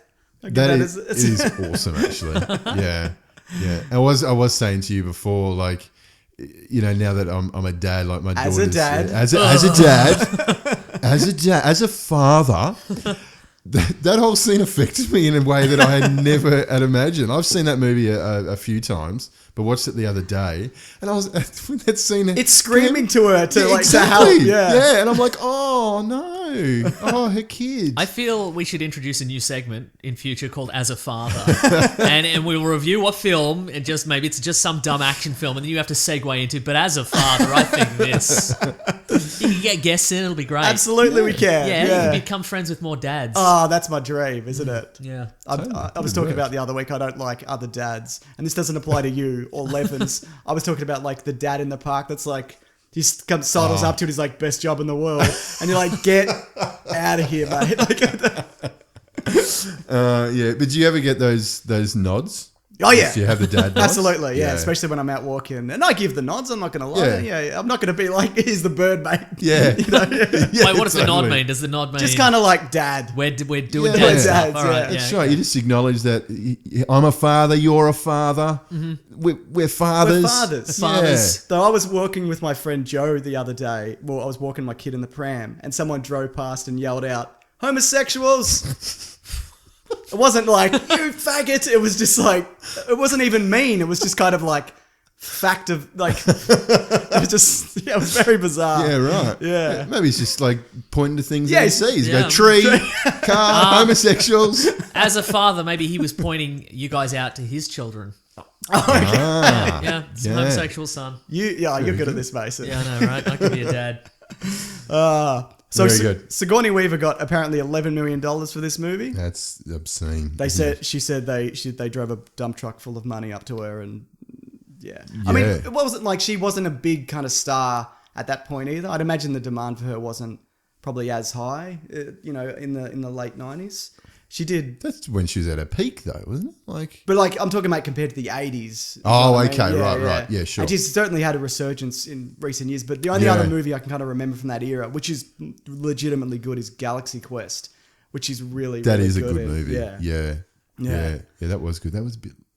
No, what Resurrection was like? What 97 wasn't Yeah, it? Yeah, so so it I think would've been- Galaxy Quest was like 99. Yeah, or that makes 2000. sense. Yeah. Yeah, Yeah. that was very good. And some of the other directors considered were Peter Jackson, who turned it down, which Right. I think probably would have done a pretty good job. Yeah. Danny Boyle, Sunshine, fantastic, and Paul W.S. Anderson, who ended up doing Oh God, Alien- Resident Evil. and Alien v Predator, the Yeah, first one, yeah. which I maintain is an okay film. It's fine. The first one. Yeah. Yeah. But only I don't like the ways in which it kind of like screws around with the mythology. Yeah. Like so you got all those people with the face huggers on their face, and then the chest burster comes out like, the next scene. It's like, Yeah. no, it's not how it happens. How fast do they grow? I don't know how they. Well, I mean, in Alien, it seems like it is actually pretty quick. Like when hours, you think of it. yeah. Yeah, like hours go after the face hugger drops off, because then it's like, it seems like it's his next meal. Yes. So, yeah. Yeah. So I'm like, I don't know. Maybe AVP got it right. Yeah, maybe that. Yeah. Yeah, and you love Requiem, don't you? Or not love, you kind of don't mind Requiem. I think it's kind of interesting. It's kind of dumb, fun suburban horror film, Yeah. except it's got predators in it. So Yeah, Yeah, totally. so I enjoy that. Yeah. So are you more a Predator man or an I think Alien I am, man? yeah. More a Predator Yeah. man? Predator's Yeah. a really good movie, which Yeah. And predators. And Predators is great as well. Predators is pretty good. Yeah, Yeah. And they're doing Shane Black's doing Predator. I don't know what his one is called, but he's doing a Predator movie for next year. The guy did. What's the last one he did? The Nice Guys. Oh, yeah. Yeah, so I think that'll be because he wrote the first Predator. He's in it as well. Oh, yeah, So, I know. yeah. Yeah, totally. Yeah, Yeah. yeah, I read that.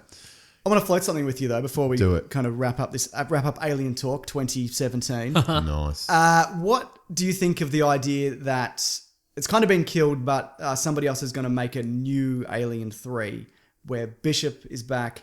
Sorry, Hicks is back, Bishop and Ripley. Have you heard about this? Is this this is Neil Blomkamp's Yes. one? Right. Yeah. Ridley Scott's kind of killed it, Yeah. but I guess depending on how well Covenant, I got it right, is received. There's a good chance we won't see it, but would you rather see that than like 10 more Prometheus sequels? Well, do I have to choose? Because I Yes. really don't. Oh, damn. Then, that's a difficult choice. I mean, as a father, that's like He's asking done me it again. to choose between children. Like, I'm going to say I would rather see Blomkamp's one, only Yeah. because I think that Blomkamp is like at the height of his powers at the moment, Yeah. and Ridley Scott not so much. Right, yeah. And that I was disappointed enough with Prometheus and not carrying on the mythology and the lore. Yeah. That maybe like a certified fanboy Yeah. of the franchise and an awesome director. Did you like Chappie as well? I honestly, I like everything he's done. Oh, cool, yeah. When people sort of, like, I understand Elysium's got its problems and Chappie's got its No, I problems, like but both of those love films, them. yeah. Yeah. And of course, I mean, District 9 is just like eating Yeah, a bit. it's incredible. So I would love to see that, and I Yeah. probably would take that over more Covenants and Yeah. Prometheus. I tend to agree. Yeah. Mason, as Well, a I know- dad, what do you? No, sorry, not as a dad. What do you No, think? it's- We need a different perspective, Mason. Oh, okay, good. Finally, my As a chance. son, Yeah. Oh, I can do this one. nice. I don't know.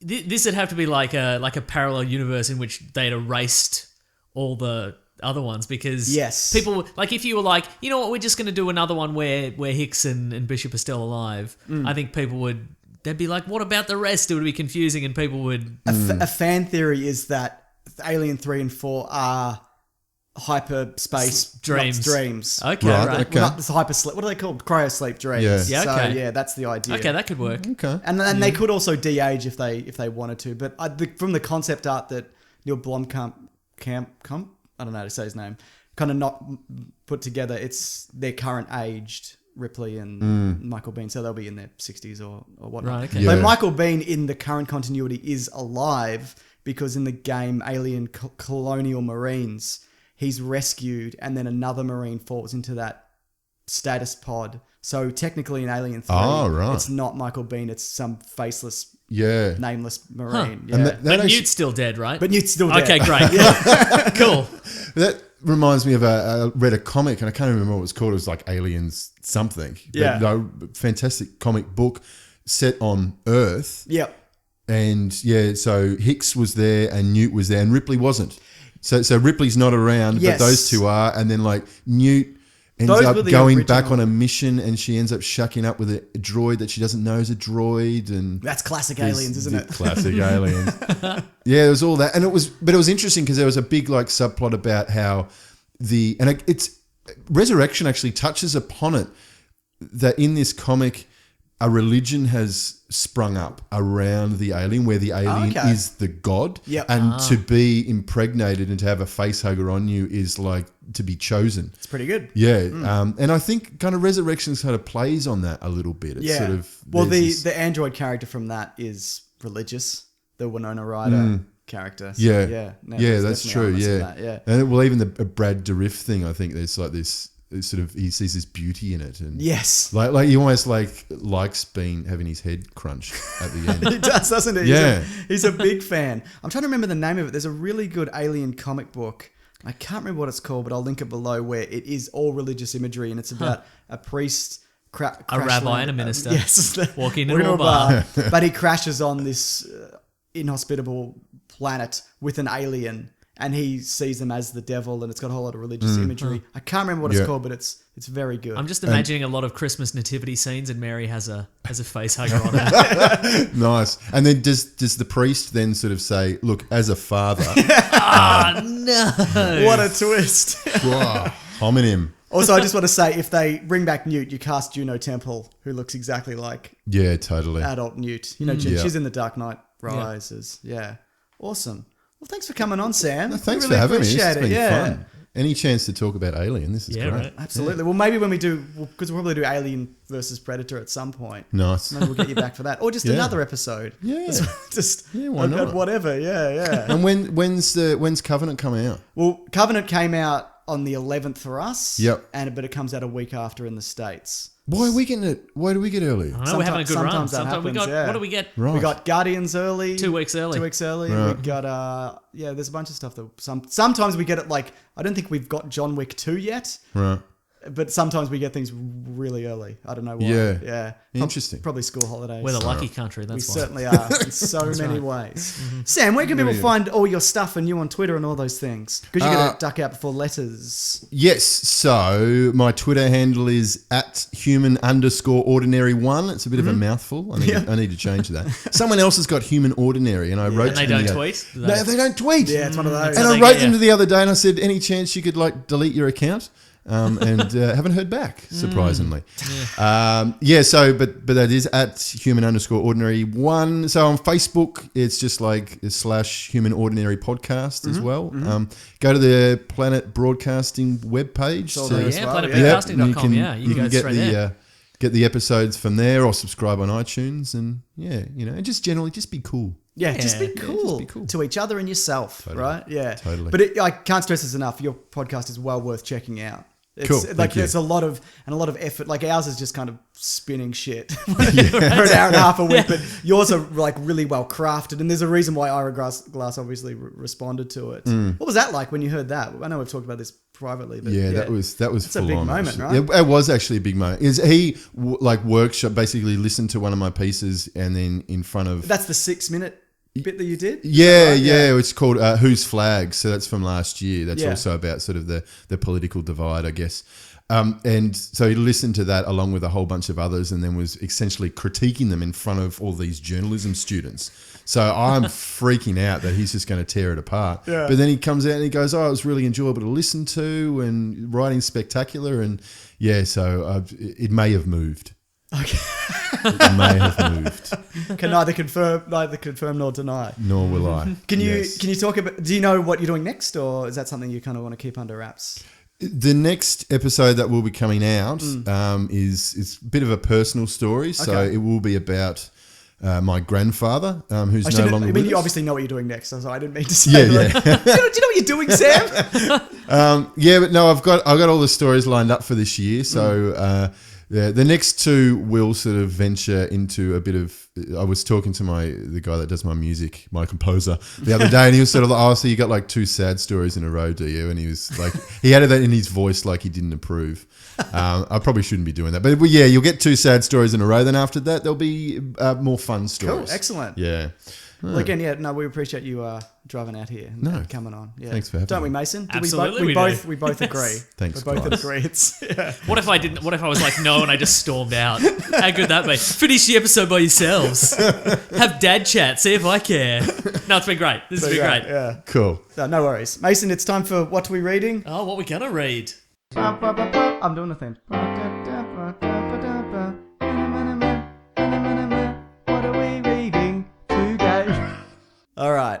And we're back. We're back in the room. Back in the room, real time. Yep. This is the what we're reading segment. Oh, what we which read is and what very jarring for us because we Normally we have a segment. Yeah. Normally we have a buffer. there's a bunch of bullshit in between. Yep. But we'd already done that today, so there we go. Don't know how to feel. Ah, all right, Mason. What are you reading? Well, I haven't had a chance to read much or watch much this week, but something that I've been putting off and I should start watching because it's had some mixed reviews and I'm a big fan of the source Is it material. Calling Your Mother?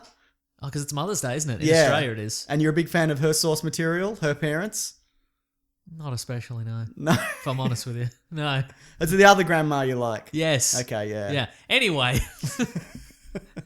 The point is American Gods. Oh yeah, Which I is saw on Amazon Prime. I saw one. I And haven't seen I've two. heard mixed things about it. I don't really know what's going on, but Okay. I did enjoy it. Right. I want to watch 2. That's where I'm at. But Okay. that being said, I But didn't. do you want to watch 2 in the sense that you want to watch episode 2 of Powerless and then you're like, I don't care Yeah, anymore? well, no, it's more than that, but it's also not as great as my interest for Legion. Because after the first episode of Legion, I'm like, this is very confusing, but I want to go back to it. Okay. American Gods, I wasn't in a hurry to go back to it. It's a beautiful looking show. Mm-hmm. Vikings hitting themselves in their heads on the beach. Oh, nice. Did you see it? That's what I like. No, I haven't seen it yet. Oh, you haven't seen I it? haven't Well, that's seen like it. the That's- opening sequence. That's the thing. I've been putting it off. Yeah. Because I really love the original version. I Yeah. really love the book, and I'm like, and there's also a comic book version coming Yeah, out as sure, well, yeah, and I'm yeah. like, I kind of do. I I did like it. I did. So do I watch them and read them, and then it's like a pale imitation of the original, or Sure, yeah, you know, yeah. but I got to get to it eventually. So this is the week. that's I think. media, Mason, isn't it? Isn't it it comes though? in Yeah. all forms. Yeah. Oh, and but should it stay in its original form? Do we have to adapt everything that exists into yes, another form? yes, Mason, we Oh. do. Otherwise, what are we doing here? It's a really good point, actually. Yeah. Yeah. Yeah. And otherwise, how will we get the movie version of ourselves? Correct. Mm-hmm. Who can play you? Just a big pile of poo. Oh, Got ya. what? Oh, step bloody. All right, mate. Bloody hell. What are you reading? I'm nearly finished with Master of None season 2 on Netflix. that was quick. Really good. Really, yeah. I bloody smashed it. And I also, if you like the first season, you'll like the second season. I am getting a bit sick of kind of, I'm 30 something, and what does it mean? Yes. You know, it doesn't mean anything. Everyone's just plugging along, right? Just fucking That's just true. get on with it. There's no clearly defined bloody time that you have to have your life together. Do what you want or don't. And I hope it's not 30 because my life was not together at 30. So Aim for 40. aim for 40. That's the stuff. Yeah, there's a lot of good stuff. You know, a few weeks ago we were like, we should really watch Mindhorn, the Julian Barrett. I know. That's coming out on Netflix. I'm like, It's there now. oh, it's there now. It's there Great. now. I'll Yeah. go watch that then. All right then. Bloody hell. That didn't even get a cinema release here. No, or it didn't. anywhere. What happened? I think it must have been the UK. It would have been the yeah, UK. you think so, yeah. I know that. Okay, Netflix. Are you a fan of Unbreakable Kimmy Schmidt? Yes. I- Season 3 is coming out soon. I watched the first season. I liked it, but I was kind of. Is it just more of kind of like, what's the world mean? Is it just that forever? Like, because I feel like there's no grounded character in it. Like, you know, Liz Right, Lemon yeah. for 30 Rock is kind of who you relate to. Uh-huh. Or No, you I relate to Jack Donaghy. Yeah, fair enough. Because I'm yeah. rich. Rich and big. Mm-hmm. But I don't really get that. Like, everyone's kind of Did you know there's a farcical band idiots. called Big and Rich? I'm sure there is. There is. Oh, there is. Yeah, there is. There actually Excellent. is. Yeah. Yeah. So maybe I should probably go back to it, but it didn't. Yeah, it didn't. She gets more grounded, I think. Okay, cool. Yeah. I do like the wheel that they crank forever for no reason. Yeah, right, Like uh-huh. there's some amazing jokes in it, but yeah. Yeah, I think it's more a show. You have to buy into the slightly surreal premise, and if you're in it for the jokes, you're in it for the jokes. But if you're Yeah. looking for a grounded show about No, somebody escaping a cult. There's probably some gritty dramas for you. no doubt. Yeah, no, I should give it another go. But I did finish Riverdale for the season. How'd that Do go? you want me to spoil it for you? Does it turn into a zombie fest? Because if it doesn't, I'm not interested ultimately. it doesn't turn into a zombie fest. Does somebody go to jail for murder? No, but a person you find out who killed Jason Blossom. Was it the sister? I'm going to spoil it, so do you care? No, unless it's Jughead, in which case I'm sad. Wait. Let me think of who could it be? Was it Hot Dog, Jughead's dog? I haven't seen Hot Dog in it. Was it Mr. Weatherby? Was it some sort? Was it Mr. Was it a sexy Mr. Weatherby? Was it a sexy Professor Flute Snoot? Was it somebody from Jughead's Time Police who went back in time and killed them? Wait, I haven't finished. Okay, sorry. No, I have finished. Okay, you finished. All right, spoiler alert. Yeah, it was Jason Blossom's father who they're in the maple syrup business. Oh, yes. And business was booming in drugs. Oh. And it turns out that, and then he got found out, and also he was wearing a red wig, and then he hung himself. Huh. And then Cheryl Blossom burnt down the family house because she was like, I'm starting again, mother. Clean slate. Huh. So no zombies. No. Yeah. But there was, like you said, there was a lot of sexy teens with sexy secrets. That's right. And then at the end, Archie's dad got shot in the stomach. Did the whole team, did the whole like all the sexy teens and the sexy family, whatever, did they all then join in like a remote control car race across America? They didn't do any of that. Why would they? Oh, Archie's RC races. I'm just going through all the Archie series that I was going to ask if that kid. that's not a video game. No, that was a comic series called Archie's RC Races. Amazing. Where they drove remote controlled vehicles around America. Around America. In a race. And what did they follow them in? I don't know. I can't remember. Do you know? Do you see Probably what I'm saying cars. here? Yeah. No, I know exactly what you're saying. Yeah. Okay. Yeah. But it's your Dawson's Creek. It's your OC. It's all of that. Yeah. So there's a bit more kind of like the teens are solving mysteries and whatnot. So it's for what it is. At any point, did they all go to the year 3000? No. Where there were future versions of them that all were played by the same actors? No. You know how you said that Sabrina the Teenage Witch shows up? Yeah. She didn't. Didn't she? No, I think she shows up in like a newspaper clipping or something. Like there's a little nod to her. So Okay. And then and Archie's dad played by the Luke Perry? Perry. Perry. The late great. Yes. Well, he got shot in the stomach, Yeah. which in television is a wound that can be fatal or non-fatal. That's true. Shoulder, you're fine. Yep. Heart, you're dead, generally. Yep. Head, unless you've got a Bible or something. Head, you're dead unless you're a villain, in which case you'll probably come back. Stomach, especially Could to go the either way. side, Yep. iffy. Yeah. So, Dick, hilarious. that's right. Those are the rules of the universe. Uh-huh. So those are all the things I'm reading. Also, we should mention the Q&A. We got a lot of requests all of a sudden this we week should do for the that. Q&A. A lot of people have emailed in, hey, did you guys send out the Q&A and I missed it? No, we haven't done it yet. haven't. We'll do it this week probably. I still got to, hopefully, my kid is sick, so maybe not, but we will. If not this week, next week. And if not next week, this week. Oh. Do you want to do some letters? Yeah, let's do letters. We'll start with our famous letters theme, which I Okay. play from my phone every week into the microphone. Yeah. Then it's recorded. Classic one was letters, oh letters, we love you. Some letters, they're only a day away. Hang on to here right now, we're gonna do letters. Why didn't I think of that before? Just keep filling. I didn't even know you were doing it. I was just filling until it loaded on my phone, and then Boom. there it was. Okay. We've got a spoilers question for Guardians of the Galaxy Volume 2. So another spoilers thing. I'll put the time code on the bottom. Is it because there were many post-credit sequences? And we missed the most important one. We didn't miss the most important. What's more important than Adam Warlock? Yeah, but see, that's the thing. I don't necessarily think he's a very important part of the storyline. Okay. He's going to be in it. Yeah. Well, he was going to be an important. I did a video on deleted scenes from Guardians of the Galaxy. Check it out. I'll link it below. But Adam Warlock was supposed to be the one who's kind of chased them across the galaxy. Oh, he's chasing them. Yeah, because the it's Sovereign part of the go Sovereign. after them. Okay, yeah. right. Okay, and they're like, he's our ultimate weapon. Yeah, kind of thing. and I guess and I guess Gunn had trouble kind of folding him into the team, Right, along okay. with Mantis and Yondu and Yeah. whatever. So it looks like I feel like they're setting up the cosmic universe, and he's a big part of that. Maybe he'll punch Thanos. Maybe, but I think my instinct is that because you can't have Adam Warlock show up and punch Thanos and save the day. No. In the presence of all the Guardians of the Galaxy and all the Avengers, who are just going to be standing around like idiots going, "What? I don't know." Right? Who is this? Because it's Avengers Infinity War. The Avengers got to save the day. I think ultimately Tony Stark has to save the day. Oh yeah, absolutely, yeah. I think that he's just going to be there. I think he'll have a minor role. Maybe he's out to get the Guardians. He follows them to a whole heck of trouble. Yep. And at the end, the Avengers, the Guardians defeat Thanos, and they're like, "But what do we do with this Infinity Gauntlet?" And Tony Stark's like, "I'll take it." And they're like, "No, you're a bad bloke." And then they give it to Adam Warlock because he's this perfect being who has no desire to end the universe or create some trouble. And then he's like, "Okay, bye everyone." So I don't think. Look, I think he's integral as a MacGuffin to get rid of the ultimate weapon. You don't think they're going to split the stones like they do in the comics?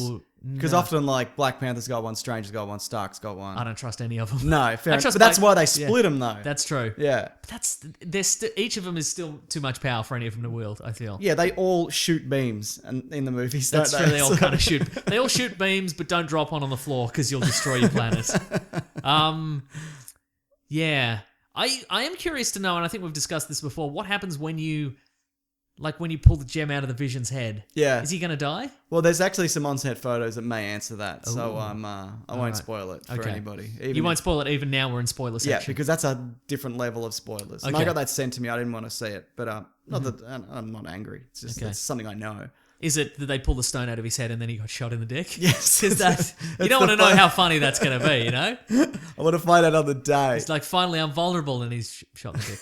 Do you want me to do another tweet or do you want to do a letter? It's up to you. Let's do another tweet and then I'll find the letter I was going to use. Oh, that was from, that particular tweet was from, we got a lot of them, but that one was from Gary M/Hamish. Ooh. So, by the way, if you want to tweet to the show, #WeeklyPlanetPod, and you absolutely can. That's right. And then you'll know that you've done it. Yes. This is from Kraglin. #WeeklyPlanetPod. Which modern day blockbuster has the best final third act? Let's say 2000s up. Okay, sure. Because that is a struggle of a lot of even really, really good films. Yes. Action films struggle in the third act. That's true. I mean, look at Iron Man is a weird kind of third act. Yes. It's okay. A lot of them are okay, but then there's a lot of beams in the sky and an endless army of whatevers and a building falls down. Is it Fury Road? It's a bit, I think, is it? Because I don't really remember. Fury Road is one big car chase. Yes. It's one act. Yeah, that's true. true. Or no, there's an act at the start where there's before the Fury Road starts, and then there's a Fury Road. That's true. So I guess because right. from the sense it keeps the momentum, then maybe Yeah. What else? What about Civil War? I quite like the end of Civil War, the Tony Stark Captain America fight. That's pretty good. Yeah, because it's not buildings falling down. Yep. What about Inception? Dreams within hallways. I don't really within vans falling off bridges. I don't really think of that as an action movie What do or you a blockbuster. Really, do you consider it a highfalutin kind of journey through the mind? Yes. Really? I'm gonna look.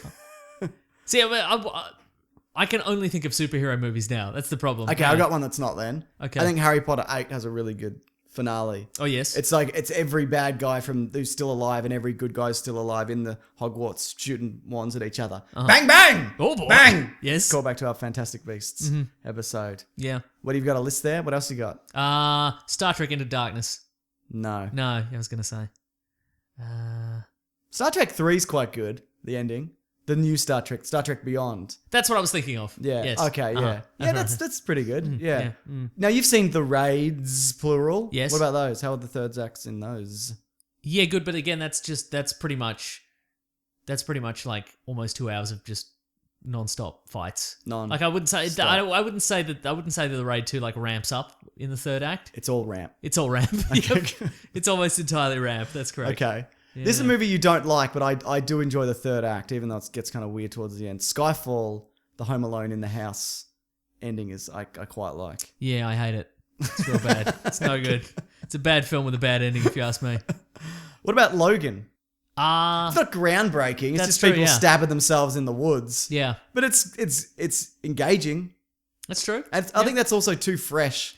Yeah. Like I kind of just saw it. I don't know whether I can. Also, would it stand alone just as a third act? Like if you just showed somebody the third act? But isn't the idea of a good third act is that you build towards it in a way That's true. You're right. Yeah. Here's one that's purely third act as a movie. Yes. Rogue One has an amazing third act. That's true. It's an okay movie, but that movie like switches on for me when they hit the planet. Yeah. Like then it's Crazy Town, Mason. is You know what's got a great third act? What's that? Fellowship of the Ring. What happens to that? They fight in the woods. Yeah, great. And good. Boromir gets shot with arrows. Oh, yeah, that's right. I actually went to New Zealand and I visited there. Visited the woods that they did it in. There's an amazing overhead shot where the orcs are like running down the hill and there's this huge battle and it's great. It's really good. That's the best Lord of the Rings film. Oh. They're all pretty good, but that one is my favorite. There's less CGI rocks being thrown at CGI orcs and whatever. Think, Mason. Think. I can't think of any third acts or, in fact, any movies. I got those are the only ones that I've got here. Okay. When did The Matrix come out in 99? Doesn't count. Doesn't count. What about the end of The Matrix But man, 3? that no, absolutely not. But man, the Matrix kicked off a lot of woeful third acts, I feel. Boy, did it. Yeah. Wait, the first Matrix? The first Matrix. You don't think that's a good third act? No, I'm saying it is, but I'm saying it spawned Crap. hundreds of Crap. crap ones, yeah. Hundreds of crap ones. Okay, fair enough. yeah. Well, you can always come back to it if you think I'll of come one. back to it next week. If people have got one, just send us Yeah, to them let on us know, Twitter. yeah. I'd love to know. Would you love to know? Yes. Both of us. Read your letter, Mason. Read your... This is from a name you'd recognise. It says, "Hi, it's me, Fergal Quigley." Yay! Our friend Fergal Quigley, artist extraordinaire. He's a musician, bass player. He makes his own bass guitars. Have you seen that? He bloody makes What? Does he? He bloody makes his own. I didn't know that. Yeah. He's got real life He's a skills. double threat. Art, guitars, two things. Two things, that's right, yeah. You correctly picked the two things. He's terrible at everything else. Yeah, so his question, can either of you play a musical instrument? Oh, God. And if not, what musical instrument would you turn into if that is your mutant power? So he's I think we both played the same instrument, briefly. the recorder? The No, trombone. We both played trombone. We both played briefly, trombone, yeah. that's true. I'd forgotten about that. Yeah, until how long just did said you it. play for? Like 2 years? Yeah, I maybe? did 3, I Wow. think. Yeah, Wow. in high school. And the reason I did is because We could be in like a New Orleans jazz combo. I'd forgotten everything. Me too. I could probably play hot cross buns if you put one in my hands. Uh-huh. But no, I picked it up when I was in year 7 because it's like this kind of brass and jazz kind of thing came to my school and they're like, and check out the trombone, look at all the cool things you can do and whatever and all the wacky noises. So I'm like, that's great. And then when you get it, the problem with the trombone is it's a cool instrument. I do like it. But you can't bust out a trombone at a party. No, that's you know true. what I mean? If you want to impress girls, But I would argue, pick up the guitar. But I would argue you shouldn't bust out any instrument at a party. I agree. But I'm saying, but if you... Gun to your head, gun to your dick. If you had to bust out an instrument at a party, yeah. Actually, I'd rather play the piano. I'd love to be able to play the piano really well. Yeah. There was when I was a kid, I wanted to play piano, and my mum said, "There's this old woman who lives up the street who can teach you." And I'm like, "That old woman does like emergency teaching in my school, and I hate her. So no." And so that's why I don't. That's why I didn't learn. That's piano. why you're not a piano virtuoso, right? But everyone in my family can play piano. Not my brothers, but like it's got a history of. So I feel like Claire plays piano. Everybody plays piano except me. Huh. I feel like if I had lessons, I'd be fine at it. What you're saying is that your proximity to people who play piano is going to make you good at playing piano. No, I'm saying it's like my family my mum can taught herself. Look at your weird stubby fingers, though. No, I got thin fingers. Look at that. You got sausage fingers, mate. What are you talking You got about? stubby sausage fingers. These are a piano man's fingers, Mason. They're not long fingers, but look how elegant they are. I don't know about that. Get out of my life. My mum can play piano from ear. She can't read music. With her ears. Yeah, with her ears. Clung, clung. But then again, I guess if I was better, I could do that. Like, See? Yeah, you're right. Yeah. Anyway, what can you play? Why'd you give up the trombone? Too many girls? Yeah, too many girls, exactly. No matter how I'd squawk that trombone, they wouldn't leave me alone. That was my problem. Yeah. Yeah. I'd even do that thing with the weird cup on the end. Yeah, I know. No, you can't do that with the trombone. No, You you need three can't. hands. You do it. You can do it. Okay. Yeah. Right, there you go. Yeah. I don't know. But anyway, if not, he says, what musical instrument would you turn into if that is your mutant power? He said, please say tuba. I've done R&D for a sweet Meso mutant tuba drawing and I don't want to waste my precious time. Okay, Fergal, I would turn into a tuber. Did he not draw one for me? Not yet, Are we no. both tubers? Probably. Okay. Maybe he's halfway. Pick an instrument. Okay. The spoons. Great. Good. P.S. He's nearing his 2-year anniversary of drawing for the podcast. Oh, really? Great fun time. Here's to 2 more and hoping we get to meet up sometime. Yeah, absolutely. Just 2 more. Just 2 more, Then that's we're done. it. Then we're done. We don't want any more. Then you got to send another email and hope for 2 more. That's right. Reapply for this thing you do for free. That's right. All right. That's the show. Oh, by the way, if you want to send an email, weeklyplanetpod@gmail. That's Any the more one. in there? Do you want to answer? Because you did like 16 last All right, week. I'll find another one. Hang on. Do you want me to fill in the time? No. We'll just edit this out. Okay. I mean, I won't. Yeah, no. You will. You will. Yeah. Oh, here we go. So, talking about Blade Runner 2049 okay. and Ridley Scott, how he's bloody out and how he's doing Alien Covenant, he should be out. This is from Darren Luchner. Yep. Your review of Alien Covenant, specifically yours, James. Yes. And maybe we'll talk about it next week. There's going to be some great hate mail for that, by the way. Oh, good. I feel, yeah. Oh, I got to go it's through it. controversial. A little Has bit. it already started? I got a few, but not Oh, enough very to nice. do a full thing. Anyway, sorry, go on. Do filmmakers have an expiry date and should stop making movies and take up a hobby that can't disappoint? Say macrame or painting their toenails. What's macrame? Macrame. Was that macaroni art? No. What's macrame? It's a bloody little nitty little things. Knitting. Yes. Okay. So, yeah, well, Is Ridley Scott done with good storytelling? When did Spielberg make a real good movie? And don't get me started on Mel Gibson. Although saw, saying that, good old George Miller keeps trucking along. So He's the so there you exception, go, yeah. exactly. So what? So in the grand scheme of things, yeah. if we had the power to do that, would you stop certain filmmakers making? Like after they would it be after they reach a certain age, or would it be? Do they do like 5 in a row that are no good, or, Yeah, right, or whatever? uh-huh. I guess it depends on what property they're kind of gunning for, Right. you know? So like if Ridley Scott was doing Blade Runner 2049, I'd be much less excited for it. Yeah, right. But The Martian I quite enjoyed. But as I said at the time, Yep. he came into that movie very late in the game. There was another director in place, it was all done, and then he Yep. stepped in and directed. And he did a great job. Like, Okay, you have to say Ridley Scott, in or out? out. Yeah, I'm going to say out as well. Yeah. Having not seen Alien. But that's the thing that I think he's great at world building. Yes. But I think you need, and Hollywood Pete said this to us, or Uh-huh. me specifically, maybe you're in the bathroom, that Almost certainly. I spend most of the time in the bathroom. he's good with a good script. Right. Yeah, and that's where a lot of his movies have fallen down recently. But is he creative with a good script, or is he just following the numbers with a good script? I don't know. Because what if Ridley Scott, he just has his cinematographer and his special effects guys and his Yep. all that, and then he just is there and he's like, okay, running, speed, action, and we cut.